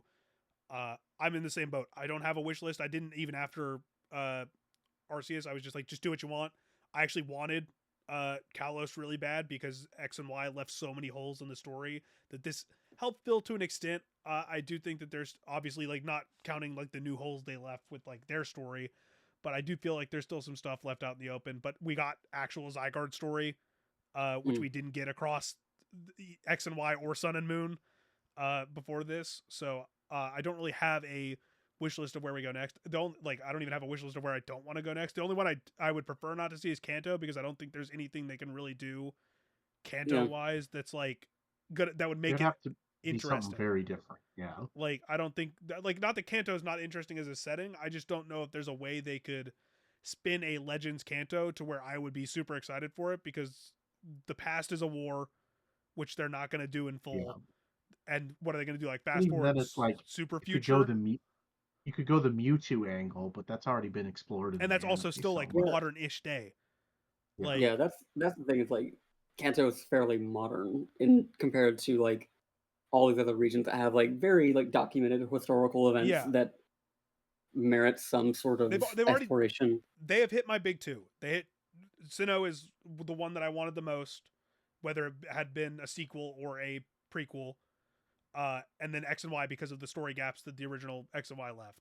So now if they go to Alola and we get more Ultra Beast stuff, that's cool. Galar and we get to see, we actually okay, what? I actually have one thing on my wish list. Okay. Don't take me to Alola. Don't make me use that pancake, motherfucker. Don't do it, Game Freak. Don't do it. We don't want Alolan Raichu in this household anymore. That's fair. The kin is It is an inferior design. It is subjective. It is. Also, this means Kin is stoutly against Pokemon Unite. No Pokemon Unite for Kin. I legit felt like I punched my stomach when they put that motherfucker in that game. And so, like, part of me is like, maybe they'll put Mega Raichu in. They might. And so, like, Megachar. because they put like, yeah. So heads up for fans of other franchises or other parts of the Pokemon franchise. It feels like we were talking about release cadence and stuff for the games. It feels like they are now fully on board with cross promotion across their brands now, which has been like a rarity before this, other than like promos and stuff before. Because Pokemon TCG just released its Mega Evolution stuff. Mega Pokemon specifically featured in, which that's not hard to do because most of the Megas are back in the game, but are coming to Pokemon Unite. Megas are coming to Pokemon TCG Pocket. It feels like they're cross promote. Pokemon Unite also has a you can get the outfit for the main character if you have the save file, save data for ZA, and you sign into the game. So it feels like they're cross promoting this stuff too, a lot more. But yeah, I like the only ones it has to be like if they're going to the past, I think it's going to be Galar, which Galar comparatively to X and Y had the weakest plot in terms of what's going on. Like whether you like the gameplay, which I do, like and like the characters in the region, the idea that this dude just couldn't wait a week to have a meeting with the champion before he decided to unleash dragon god that was trapped in his lab or whatever and bring about the next Darkest Day, which is a historical event that we don't know anything about really, because the power is going to run out in 500 years. And that's the crux of the story. Like, okay, buddy, sure. So if we're going to the past, it's probably going to be that. It's going to be Unova. I'm excited for any of them. If we get any of the any region that's not Kanto, just because I don't think Kanto has a lot to play with in that like wheelhouse. Yeah. Unless you're just honestly, just going back. So just as long as it gives Game Freak a chance to like play around, experiment, and do something different. That's it. That's all. That's the only criteria I have. I think Legends is going to, like we were talking about Pokemon fatigue. I think if they keep doing Legends like this, even if they settle on this battle system, I think that having a game that is so drastically different released between major like turn-based Pokemon game releases will do so much to offset Pokemon fatigue as it would have been if it was just remake cadence. I think it already has. Exactly. Because when we get a Black and White remake, whenever that is, if it's like within the next 5 years or not, we're getting another turn-based game probably, and then we'll probably get another Legends game. And then if the next turn-based game is like, even if we get like turn-based Legends remake that is still turn-based and then another turn-based game between Legends games, that's still vastly different experiences and bringing something from the past forward in terms of like the experiences. So I don't know. I think I just want them to keep not conforming to something. I want them to keep trying stuff new, and I want them to keep adding to the stories that we already care about as long as they can before they like try something original. Because I do think like if we go to the past of Unova, there's a lot to explore there with like the original form of Zekrom, Kyurem, Reshiram before the split. There's all the Ultra Beast stuff that they could explore if they do like just a straight like 5-year post what happens in Sun and Moon. Very similar to that. The Darkest Day is a great setting because we know nothing about it basically. It would be a great chance for them to explore a lot more stuff, especially with the Dynamax mechanic. And if they bring more Megas into it also, then sure. Who knows? There's a lot of potential there that I think is great. Do you think that this is more on the lore side of things, but now that AZ is gone and his story is wrapped, beyond going back to Galar and if he's there during the Darkest Day as a story, do we think that Lysander is going to pop up again as like basically the AZ for a future story or a future in like I could see a like passing of the torch kind of thing where he's plays the role AZ does and then someone else steps into his role and go on. They got like really surprisingly existential with him, where he was kind of like the misery of not being able to die, and I was like, okay, man. Yeah. Like, so I don't think you harp on a character's immortality for a very long time. Well, and not do something with it. Although we didn't talk about the Hisui Museum No, thing we did not. We much, did not talk about the Hisuian Museum and which the heavily implies that that Volo Volo is is still around immortal. and may or may not be immortal because of probably his connection to Giratina or being cursed by Arceus or something. Like that was a crazy line of text. Yeah.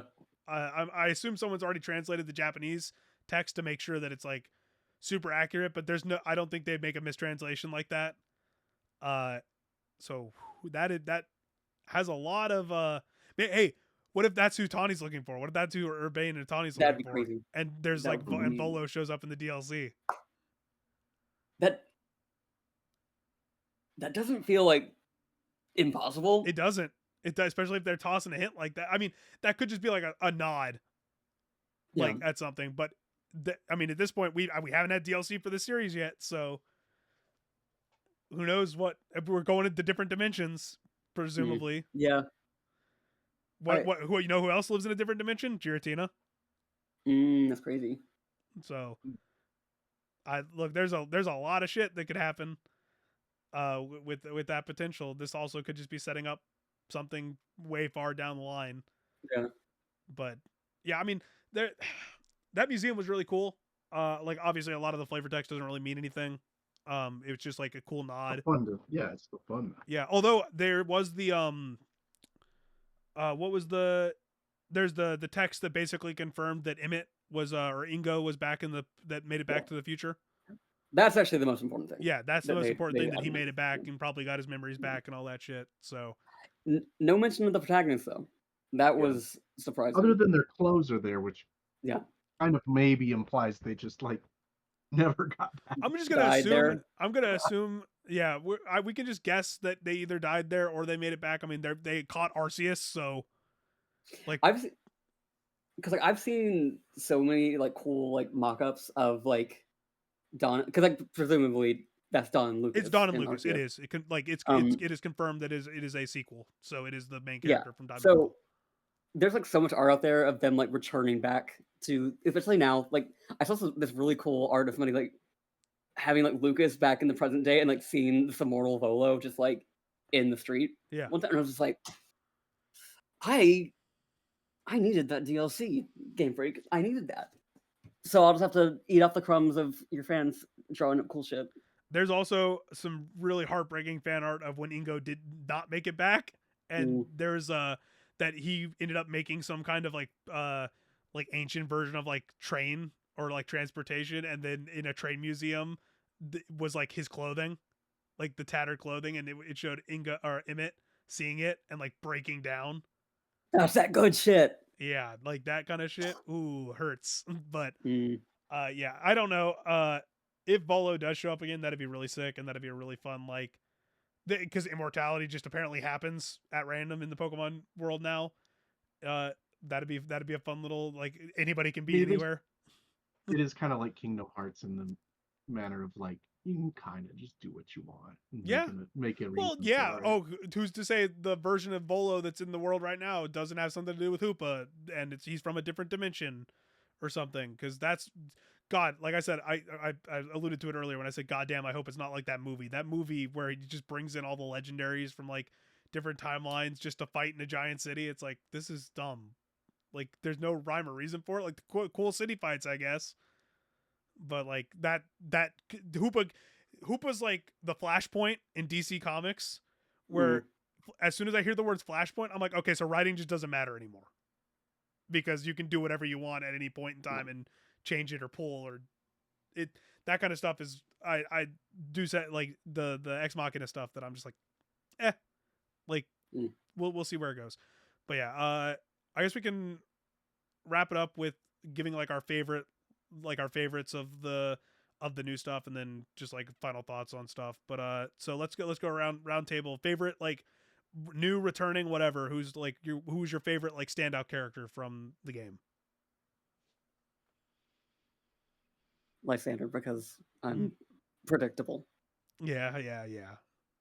That's fair though. That's fair for a lot of reasons, not just because. In all honesty, like in actuality though, like the going down to the labs was like, because I don't feel like I got like the same like oh shit moment of some of the stuff in Arceus or like Area Zero. You don't. But I had some pretty like substantial like, oh, I'm like I'm like, this means something to me, Like when man. you see the It's like, Lysander Lab entrance and or like yes, the cafe entrance, you're like, oh shit, because you really, yep, unless you like explore Lumio City, the only time you're there is when you're talking with Lysander and Diantha the mm, one time, or when you go back for the going down into the lab segment. Dude, when he talked about when they added the lore bit of that second button that you click or whatever that was the dud if you guessed right, then that 50-50 or whatever, that the one that's the one grunt or whatever made you do before the ultimate weapon shot off. oh, And right, it's right, like, and the lore was, oh yeah, no, that button was actually meant to control Anj, but we didn't know where the floette was and we didn't have mm, time to think about it, so we just scrapped it.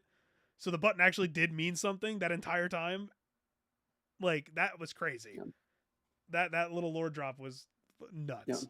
But yeah, that was, you don't really get that in Arceus. The most you get that in Arceus is when you go to an area and you realize where it is and yeah, you hear the music cues, like when the first time you're in like the area that is Eterna Forest and you hear the Eterna Forest music, which is like it's its own kind of special. You get that a lot, and I know Hayes. I know you played Xenoblade and stuff. In Xenoblade 3, when like you go to an area and you realize where you are for the first time in this like combined world in Ionios, and you're like, Yeah, oh shit, and you yeah. hear the music. There's, I think between narrative and gameplay, like there's definitely some Xenoblade inspirations that happened with this game. Not to keep bringing up the leaks, but there's the either the alleged MMO or like the new version of the boss battles that might be in the new Legends game that'll have more players involved or like Hmm. more Pokemon involved, depending, because obviously leaks are unreliable. There's a image where they're basically putting Pokemon stuff over Xenoblade Chronicles X screenshot. Yeah. So Well, and honestly, like Monolith is the huge assist studio yeah, for they do Nintendo. everything over there. It's kind of like just let them help with it. Honestly, Yeah, like they're one of the most talented studios I at love Nintendo. Just let them do it. Monolith, love that, and the gameplay definitely does give that too, in how especially with the positioning aspect of it, of the turn-based elements. But so Hayes, what about you? We got Ken's answer. I We know still for multiple reasons. I still think it's Urbane and Tawny. I really haven't had like that level of affinity for a rival, and it's mm, weird because to even call them a rival, I feel like Yeah, but that's just like or the like aspect of teammate, Pokemon we're but at it is now. the archetype. Yeah, but I really Urb and I had Urbane in Mm. mind. I had Tawny in He's mind, so what I that's why you keep yeah like mm, that's just the one you play with. You keep calling them. Yeah, yeah exactly. yeah. But I just really think I like the like happy-go-lucky nature, but there's more complexity there. They're not just the like light airheaded doofus, That's like there's more that's complexity a good underneath. conversation point to have with, not because you can't really compare Team MZ to the trio from Scarlet and Violet because of not only how much time you spend with them, but also like they don't really have anywhere comparable personalities for the most part. Um, but how do we feel about the recent archetype of kind of these partner characters that you're getting? Because when you name Pokemon characters that are standout that aren't just like gym leaders or like Looker, essentially like those kind of characters, most of the time you get the rival character, but outside of the original rival, so blue or green or Gary or whatever, and then silver, like the Silver's rival, still the best because yeah, he exactly. just hates. He's got He complexity in just is terms of there to like spite you the entire time. he spites you. He actually has character growth even in the original game, and then you get like actual depth to his character with the Yeah, remakes and but he stuff. still doesn't like you at the end of the game. Exactly, He yeah. grows, but he still does not like you. 100%. Which I will say, if you really like Silver that much, there is a ROM hack where you play as Silver throughout the entire game, and it is very good. I played through it. I was trying to get into a Pokemon mood before this came out, so I went and played some ROM hacks and stuff. And that was one of the ones on my list. I played through. It was very good. But yeah, outside of Silver, like once you get past Silver, Ruby and Sapphires, like up until the remakes, don't even make it to the final area. Like Wally technically is the final rival, which in is cool. Like that they kind of swap like rivals essentially, and that's fine. But he just okay. Like Wally's cool, but you don't have that same connection, even though they tried in like a new way. Uh, for Gen 4, Barry is like okay, but he's hyperactive and annoying for like a lot of people, and he doesn't really do a lot other than just be there. Gen 5, like Sharon, like the characters are good, but like the rival element is like you don't have the animosity, and it's the first time they did 2, and then X and Y they took it way too far with the 3, and none of them feel like they have weight. And then with 7, with Hop, or not Hop, but Hop is in 8. They all blend together because after you get to 6, it's like watered down, and then you get 7 and 8 where they're basically just the same character with different elements and like backstories and stuff. And now we get to Nemona's technically the rival in 9, in Gen 9, Scarlet and Violet, and it's like I really like Nemona's energy, especially in the final hours when she gets to play off of the other main characters. But it feels like in ZA, like right from the start, you just get the character of Tawny and her band, like they're just like giving it to you right away, and it only builds throughout, which is part of the reason I'm so upset that we didn't get the closure as part of the main story, or at least part of the post story, because it feels like they're leaving that on the table for something that might not deliver, or a lot of people won't experience if they don't play the DLC.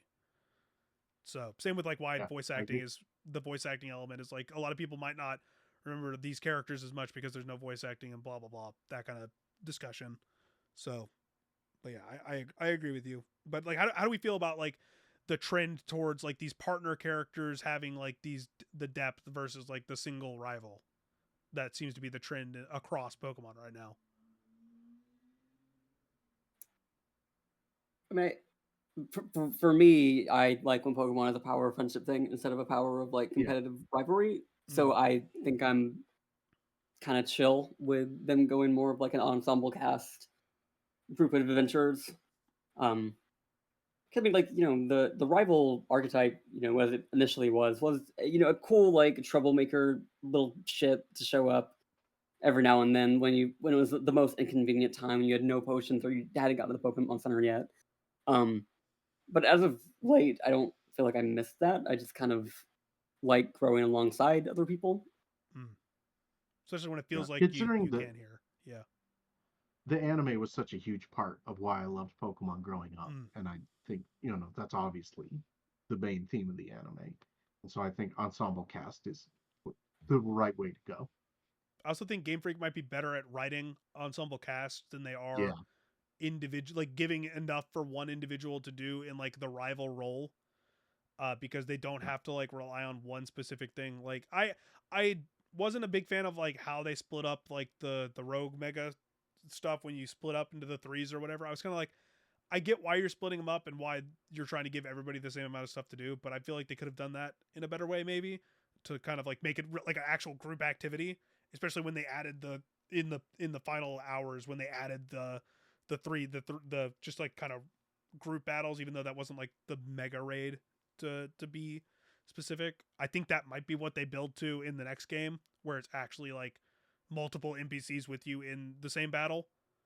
I think that's kind of like we see the progression path of where Arceus started, where Scarlet and Violet they didn't really learn from each other because they were developed pretty much in tandem to an extent, but where ZA has learned from both of those games and is building on where both of those games are going.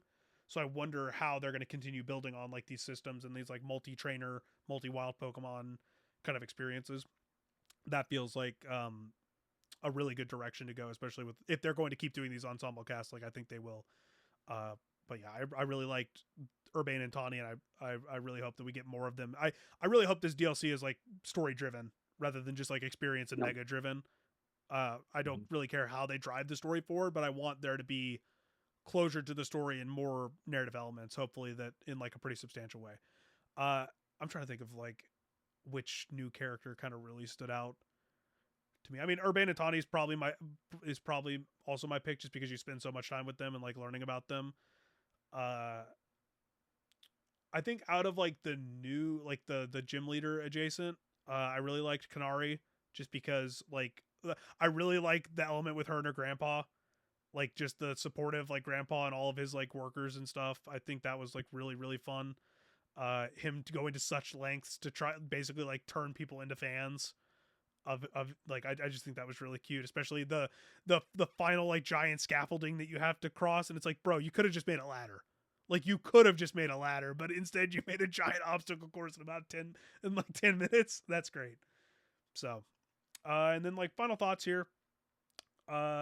moving into what we assume will be a more traditional Pokemon experience next. Also, champions and whatever else we want to talk on. We also got Pokopia, which is coming out next year. How are we feeling post EA going into just the future of Pokemon? Like, do we think that I got asked this last night on a stream with a friend, or like, do you think there's like substantial room for Pokemon to keep improving? Do we think that this is like an upward trajectory for both the Pokemon Company and Game Freak and whatever in terms of game development, in terms of like scaling up to what people hope is a more modernized, whatever that means for people? In my opinion, modernized in this instance just means, hey, can we please get like minimal voice acting and like the actual cutscene portions? And that's kind of it. Like, I think that they really stepped up their presentation in a lot, but there's so many like of those. Okay, this is clearly just a character model turning and running, where you could have been more fluid there. The camera cuts are awkward and like last too long. Or like cut out the filler of like these really long sections of hit A, and hey, and replace them with actual cutscenes with voice acting. And I think that the impression of a lot of these games would skyrocket in terms of like, oh, this actually has like budget behind it now, because people conflate budget with all that stuff. But like, I think production values is the main place that there could be room for improvement, because I think like mechanics wise, writing wise, there is room for improvement writing wise, but like I think a lot of the core elements are strong. There's just little touches you could add here and there, and like Pokemon's a series that I think could theoretically really benefit from like asset reuse, and like I don't feel like there needs to be tremendous changes between each game, especially if we're getting Legends games that go back to more recent areas. But I think a little bump up in production values and a little bump up in more dynamic writing and more narrative focus, that's where I think Pokemon could really start to shine more. And I think Legends does imply that those are areas Game Freak is thinking of. Right. Yeah, I mean, I think for a lot of people, until these games look like fucking modern day, like a modern day Skyrim, they're not gonna like see any real change that's gonna be satisfactory to them. I don't give a fuck about how these games look, really. I mean, granted, Scarlet and Violet looks horrendous, and like that was like a step too as long far. as And like performance is good, like that's the key. Because like the thing is, like ZA looks fine to me. Like it runs great on Switch 2. From what I've heard, it's fine on Switch 1. It is for everything I've heard from comparisons on Switch 1, including from friends who have been playing it. The only thing that really is affected on Switch 1 is like more frequent frame drops and like some slowdown here and there, but nothing that's gonna like break the game for people experiencing it on Switch 1. Because I think there's gonna be always people that look at the fact that Pokemon is the most profitable franchise in the world, and so like anything that is less than prestige is not gonna be enough for them. And I just like, I don't disagree that a Pokemon game that is like game of the year material would, like, of course I would like that, but I'm also like, I'm not dissatisfied these days.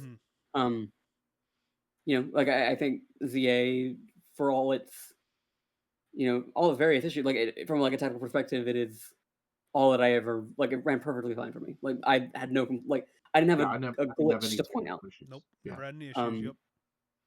And so as long as windows are a painted on texture, that's not going to be enough for people. And that's if you want to be miserable online for the rest of your life, you're kind of setting yourself up for that. If you think that like tomorrow Game Freak is going to suddenly start making something that looks like Horizon Zero Dawn. Yeah, I don't think I think that that's a good point. Is that you both made basically the same points that I was going to make in terms of like the production value is where it needs to go up, not the textures. Visually the game looks good.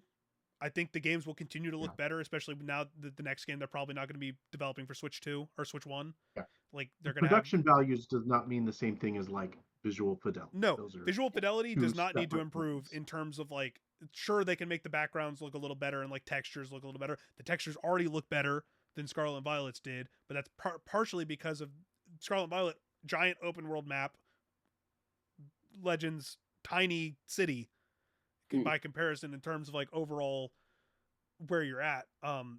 Those are completely different conversations. When we say production value, we mean the like Hayes said, the writing, the writing here is witty and good and like solid throughout, but it could be better in terms of like the dynamics of it. Where, hey, try and maybe like add a twist here or there. Maybe like flesh stuff out a little bit more. Have more um nuanced More time with the dialogue. characters, even. Exactly. Yes, more times with the characters is like a big one that I would want. Um, obviously, like the way the camera moves, the way the models move, the way cameras are during like static not cutscenes. I would just prefer they do away with the static cutscenes when you're just in Hotel ZA, sitting down at that table. And I don't need it to be like the fidelity of what that final cutscene was. I don't need everything to be that quality, but if I don't have to hit A and just read all this text, and instead I can have it voice acted to me in some fashion. I don't need them being like in Final Fantasy VII Rebirth when you're running around the open world and like with multiple characters and they're all bouncing around quips to each other. I don't need that. I'm fine with a single player running around with their Pokemon experience, but I would like less of the group setting here or meeting new character here. A while lip flaps are moving or while they're statically getting different facial animations and stuff. That I could do with less of that. That's when we're talking about production value, especially in the parts that are already cutscenes. So, because at the end of this game, when you get those final cutscenes with like Zygarde and all the characters and stuff, those are really good looking cutscenes. Like, it's the same thing that happened in Scarlet and Violet. They didn't really happen in Arceus that much. There was only like a couple, but Scarlet and Violet's cutscenes were really good when they happened. I mean, it's like, man, a Pokemon game actually has camera work. Jeez. Yeah, the camera work is so like, oh my god. At the end of like some of those first cutscenes, when you see the Zygarde cell just in the corner, or at the end of the Rogue Mega Battles when it just cuts to Zygarde standing on a rooftop or something, I was in those camera cuts, and that camera work infuriates me because it is so. Again, I'm just gonna say, you know what series has really good cutscene design? Xenoblade. Don't get too crazy. You're gonna start thinking we need a Monolith to take over the most of the design for Pokemon too. So, but yeah, no, I agree. That's the only major issue that I have with the series at this point is like as long as we don't get another Scarlet and Violet like technical performance issue thing, like as long as things run like they do in Legends ZA. As long as the production values continue to increase, they've nailed pretty much every iteration of Pokemon gameplay that has happened on the Switch. They've nailed from like almost every aspect, barring like maybe raid battles are a little slower and stuff like that in like Sword and Shield and Scarlet and Violet. But like the core gameplay experience has always been excellent in the Switch games. And I think as long as they continue to nail that and the production value continues to increase, I think the complaints are going to start going down and we're going to inch slowly closer to that Game of the Year quality that we really want. Because this is a real talk situation that is going to wrap up with the future of the franchise and where we're headed. Like, when was the last time a Pokemon game was even in the discussion for like your top Game of the Year? I know it varies for each of us because I know Ken, you dropped off for a little bit. Gold and Silver for Hayes. Okay. I mean, Arceus was my Game of the Year 2022. Okay. I'd have to go. But I don't know. That's like a. I mean, yeah, but that was a very specific instance of like. Yeah, but that's a you decision, so like it counts. I mean, I haven't played as many new games this year just because of like my situation in the media space. So like, I'd probably give this like an 8 out of 10. Will it be my game of the? Is it going to be the game I enjoyed the most and played the most this year? Probably, outside of like Marvel Rivals, just because that's a live service game. But is it going to be my game of the year? I don't know yet. The last one, I mean, it would have to be back to the DS era for me before this game probably, because I don't know if I could say Arceus was my game of the year. I'd have to go back and look, but that'd be. I think it came out the same year as Xenoblade Chronicles Definitive Edition, so probably not. If that was the same year, but like if it's back to the DS era, it'd be Platinum or Heart Gold Soul Silver, and I was in middle school when those came out, so I wasn't thinking critically and playing like all the major releases. And like it feels like Pokemon just hasn't had any sauce dating back to like when the switch to the 3DS. There hasn't been even like consideration, because every game that's come out has mostly been between like a 7 to like an 8.5 for most people.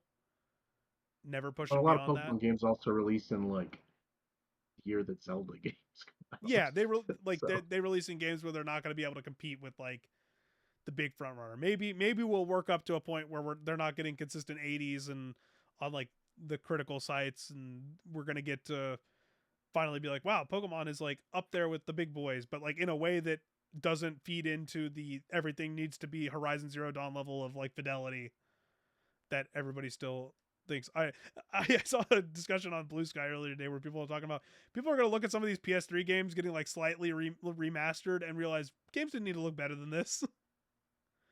I'm like, in some cases you're not wrong. Like I don't need as long as the game's good. That's my philosophy, is as long as the game's good, and we're getting a lot more of that.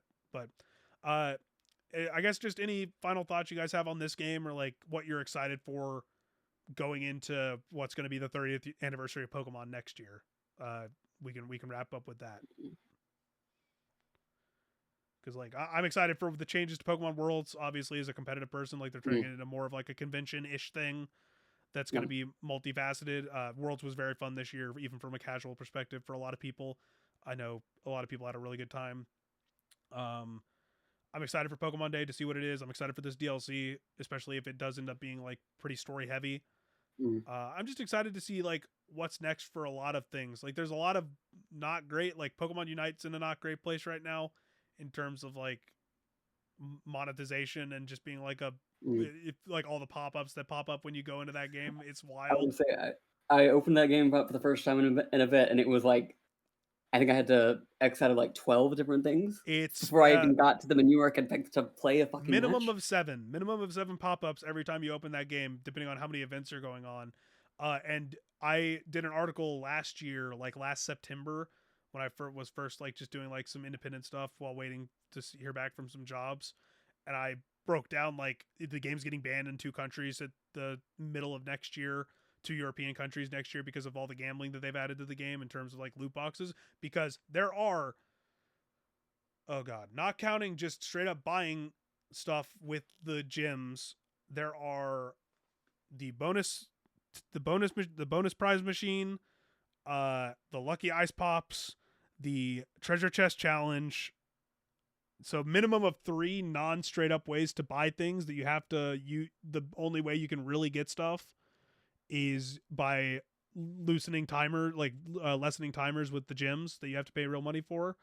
And that doesn't count that every Pokemon that gets added to the game that isn't like a special release is also locked behind basically like a week and a half long paywall. That you have to pay the gyms to unlock them before they become available to unlock with the non-paid currency. So, yeah, yeah. So, Pokemon TCG Pocket by reference is much better. Also, it's a card game, so most people are opening packs to open packs. But like, I'm excited to see where the future of Pokemon is for like new projects, like Champion specifically. Yeah. I'm excited to see where that goes. But yeah, I feel like this is a good time for me to say I'm excited for more single player narrative driven Pokemon games. Yeah. Yep. Yeah. That's good. That so like I go ahead.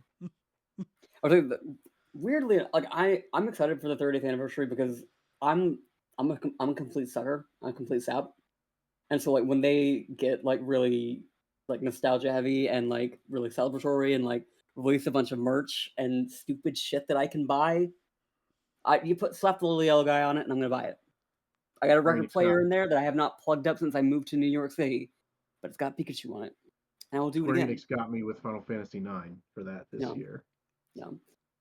So I am interested kind of to see like what the rollout is, because I mean, I think Mario is like having the 40th anniversary now, and it's pretty weak. But the thing about that is it's gonna roll until the next year. Like they're gonna milk that for everything it's worth, just like they will for all their franchises. Pokemon's a little in the similar vein because they were still releasing like 25th anniversary stuff a year into its thing, just because of how production for merch works.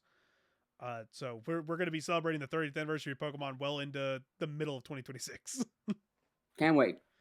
But yeah, that I'm excited for like all the.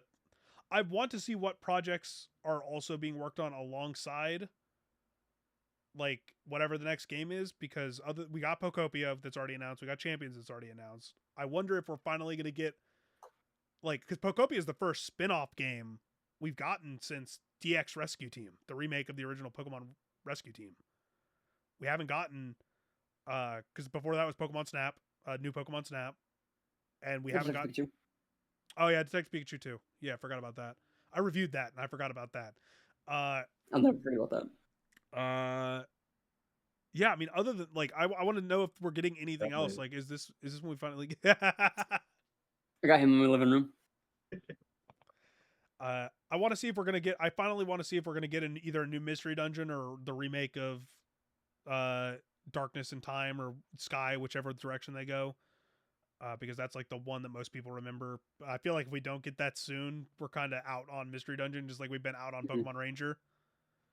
For the longest time, I don't think Ranger might be fun on the Switch. That'd be interesting to see as a spinoff again, but we'll see. I don't know. I'm excited for what weird projects we get alongside everything, whether that's like animation. I guarantee we're gonna get some cool new animated project that's gonna be sick, and it's probably gonna be more along the lines of like a Pokemon Origins, where it's just like a mini series. If like Twilight Wings was sick as shit when we got that. So I hope we get another thing like that, because those are always like all-timer projects that like really do a lot for like the hardcore fans. And they're usually released pretty soon after. So either way, that's fun. ZA is fun. If you've stuck around this long, you've probably played the game. If not, sorry, you got spoiled on literally everything. Or if that sold you on actually playing the game, then great, because I think a lot of the people complaining have not actually put any meaningful time into the game if they played it at all, and I think that that's not something you should be able to do as Steam reviews show. Being able to buy the game and sit on the menu for 15 seconds and then go review the game, not a great system. So a lot of complainers out there that just live to complain too. Yeah, go try the game. If you genuinely dislike the game, then that's perfectly fine. But like, give it a go. There's a lot of improvements here from like previous games, especially in like performance and like general, like, I think post tutorial pacing. So but Ken Hayes, thank you for joining me. I'm glad we got to just shoot the shit about Pokemon for a good 2 hours. That's always a good time. And yeah, anything you guys want to plug? I'm gonna include links to either your review or like your most recent like piece on ZA in the description below, so people can go check that out. Because please go read people talking about this game. Read games journalists, please. Don't just watch YouTube videos recapping games journalism. So, but if you got anything to plug, go ahead. Just generally, sorry. No, you go first. Go ahead. Just generally, read Kotaku. We are no longer owned by private equity, so we're trying to be a website worth reading again. I'm on Blue Sky at Shepard CDR. I also do a book club style podcast called Normandy FM. We are wrapping up our very, very long season of the Nier series very soon, and then in the new year we're going to be doing Dragon Age of the Veilguard. So yeah, that's me on the internet. You can find most of my work at Inverse, or small team, but still trying to do cool things. I'm a Blue Sky at Soulfleet, and if you like Pokemon and RPGs in particular, I'm going to be launching my own newsletter exclusively covering RPGs, hopefully within the next month. So keep an eye out for that. Good, because I like reading your absolute metric shit ton of knowledge about RPGs, so getting it directly in my inbox would be a very nice surprise. Good to hear. But yep, until next time, friends, when I get Scott back in here and try not to talk about Pokemon too much to make him roll his eyes. Catch you later.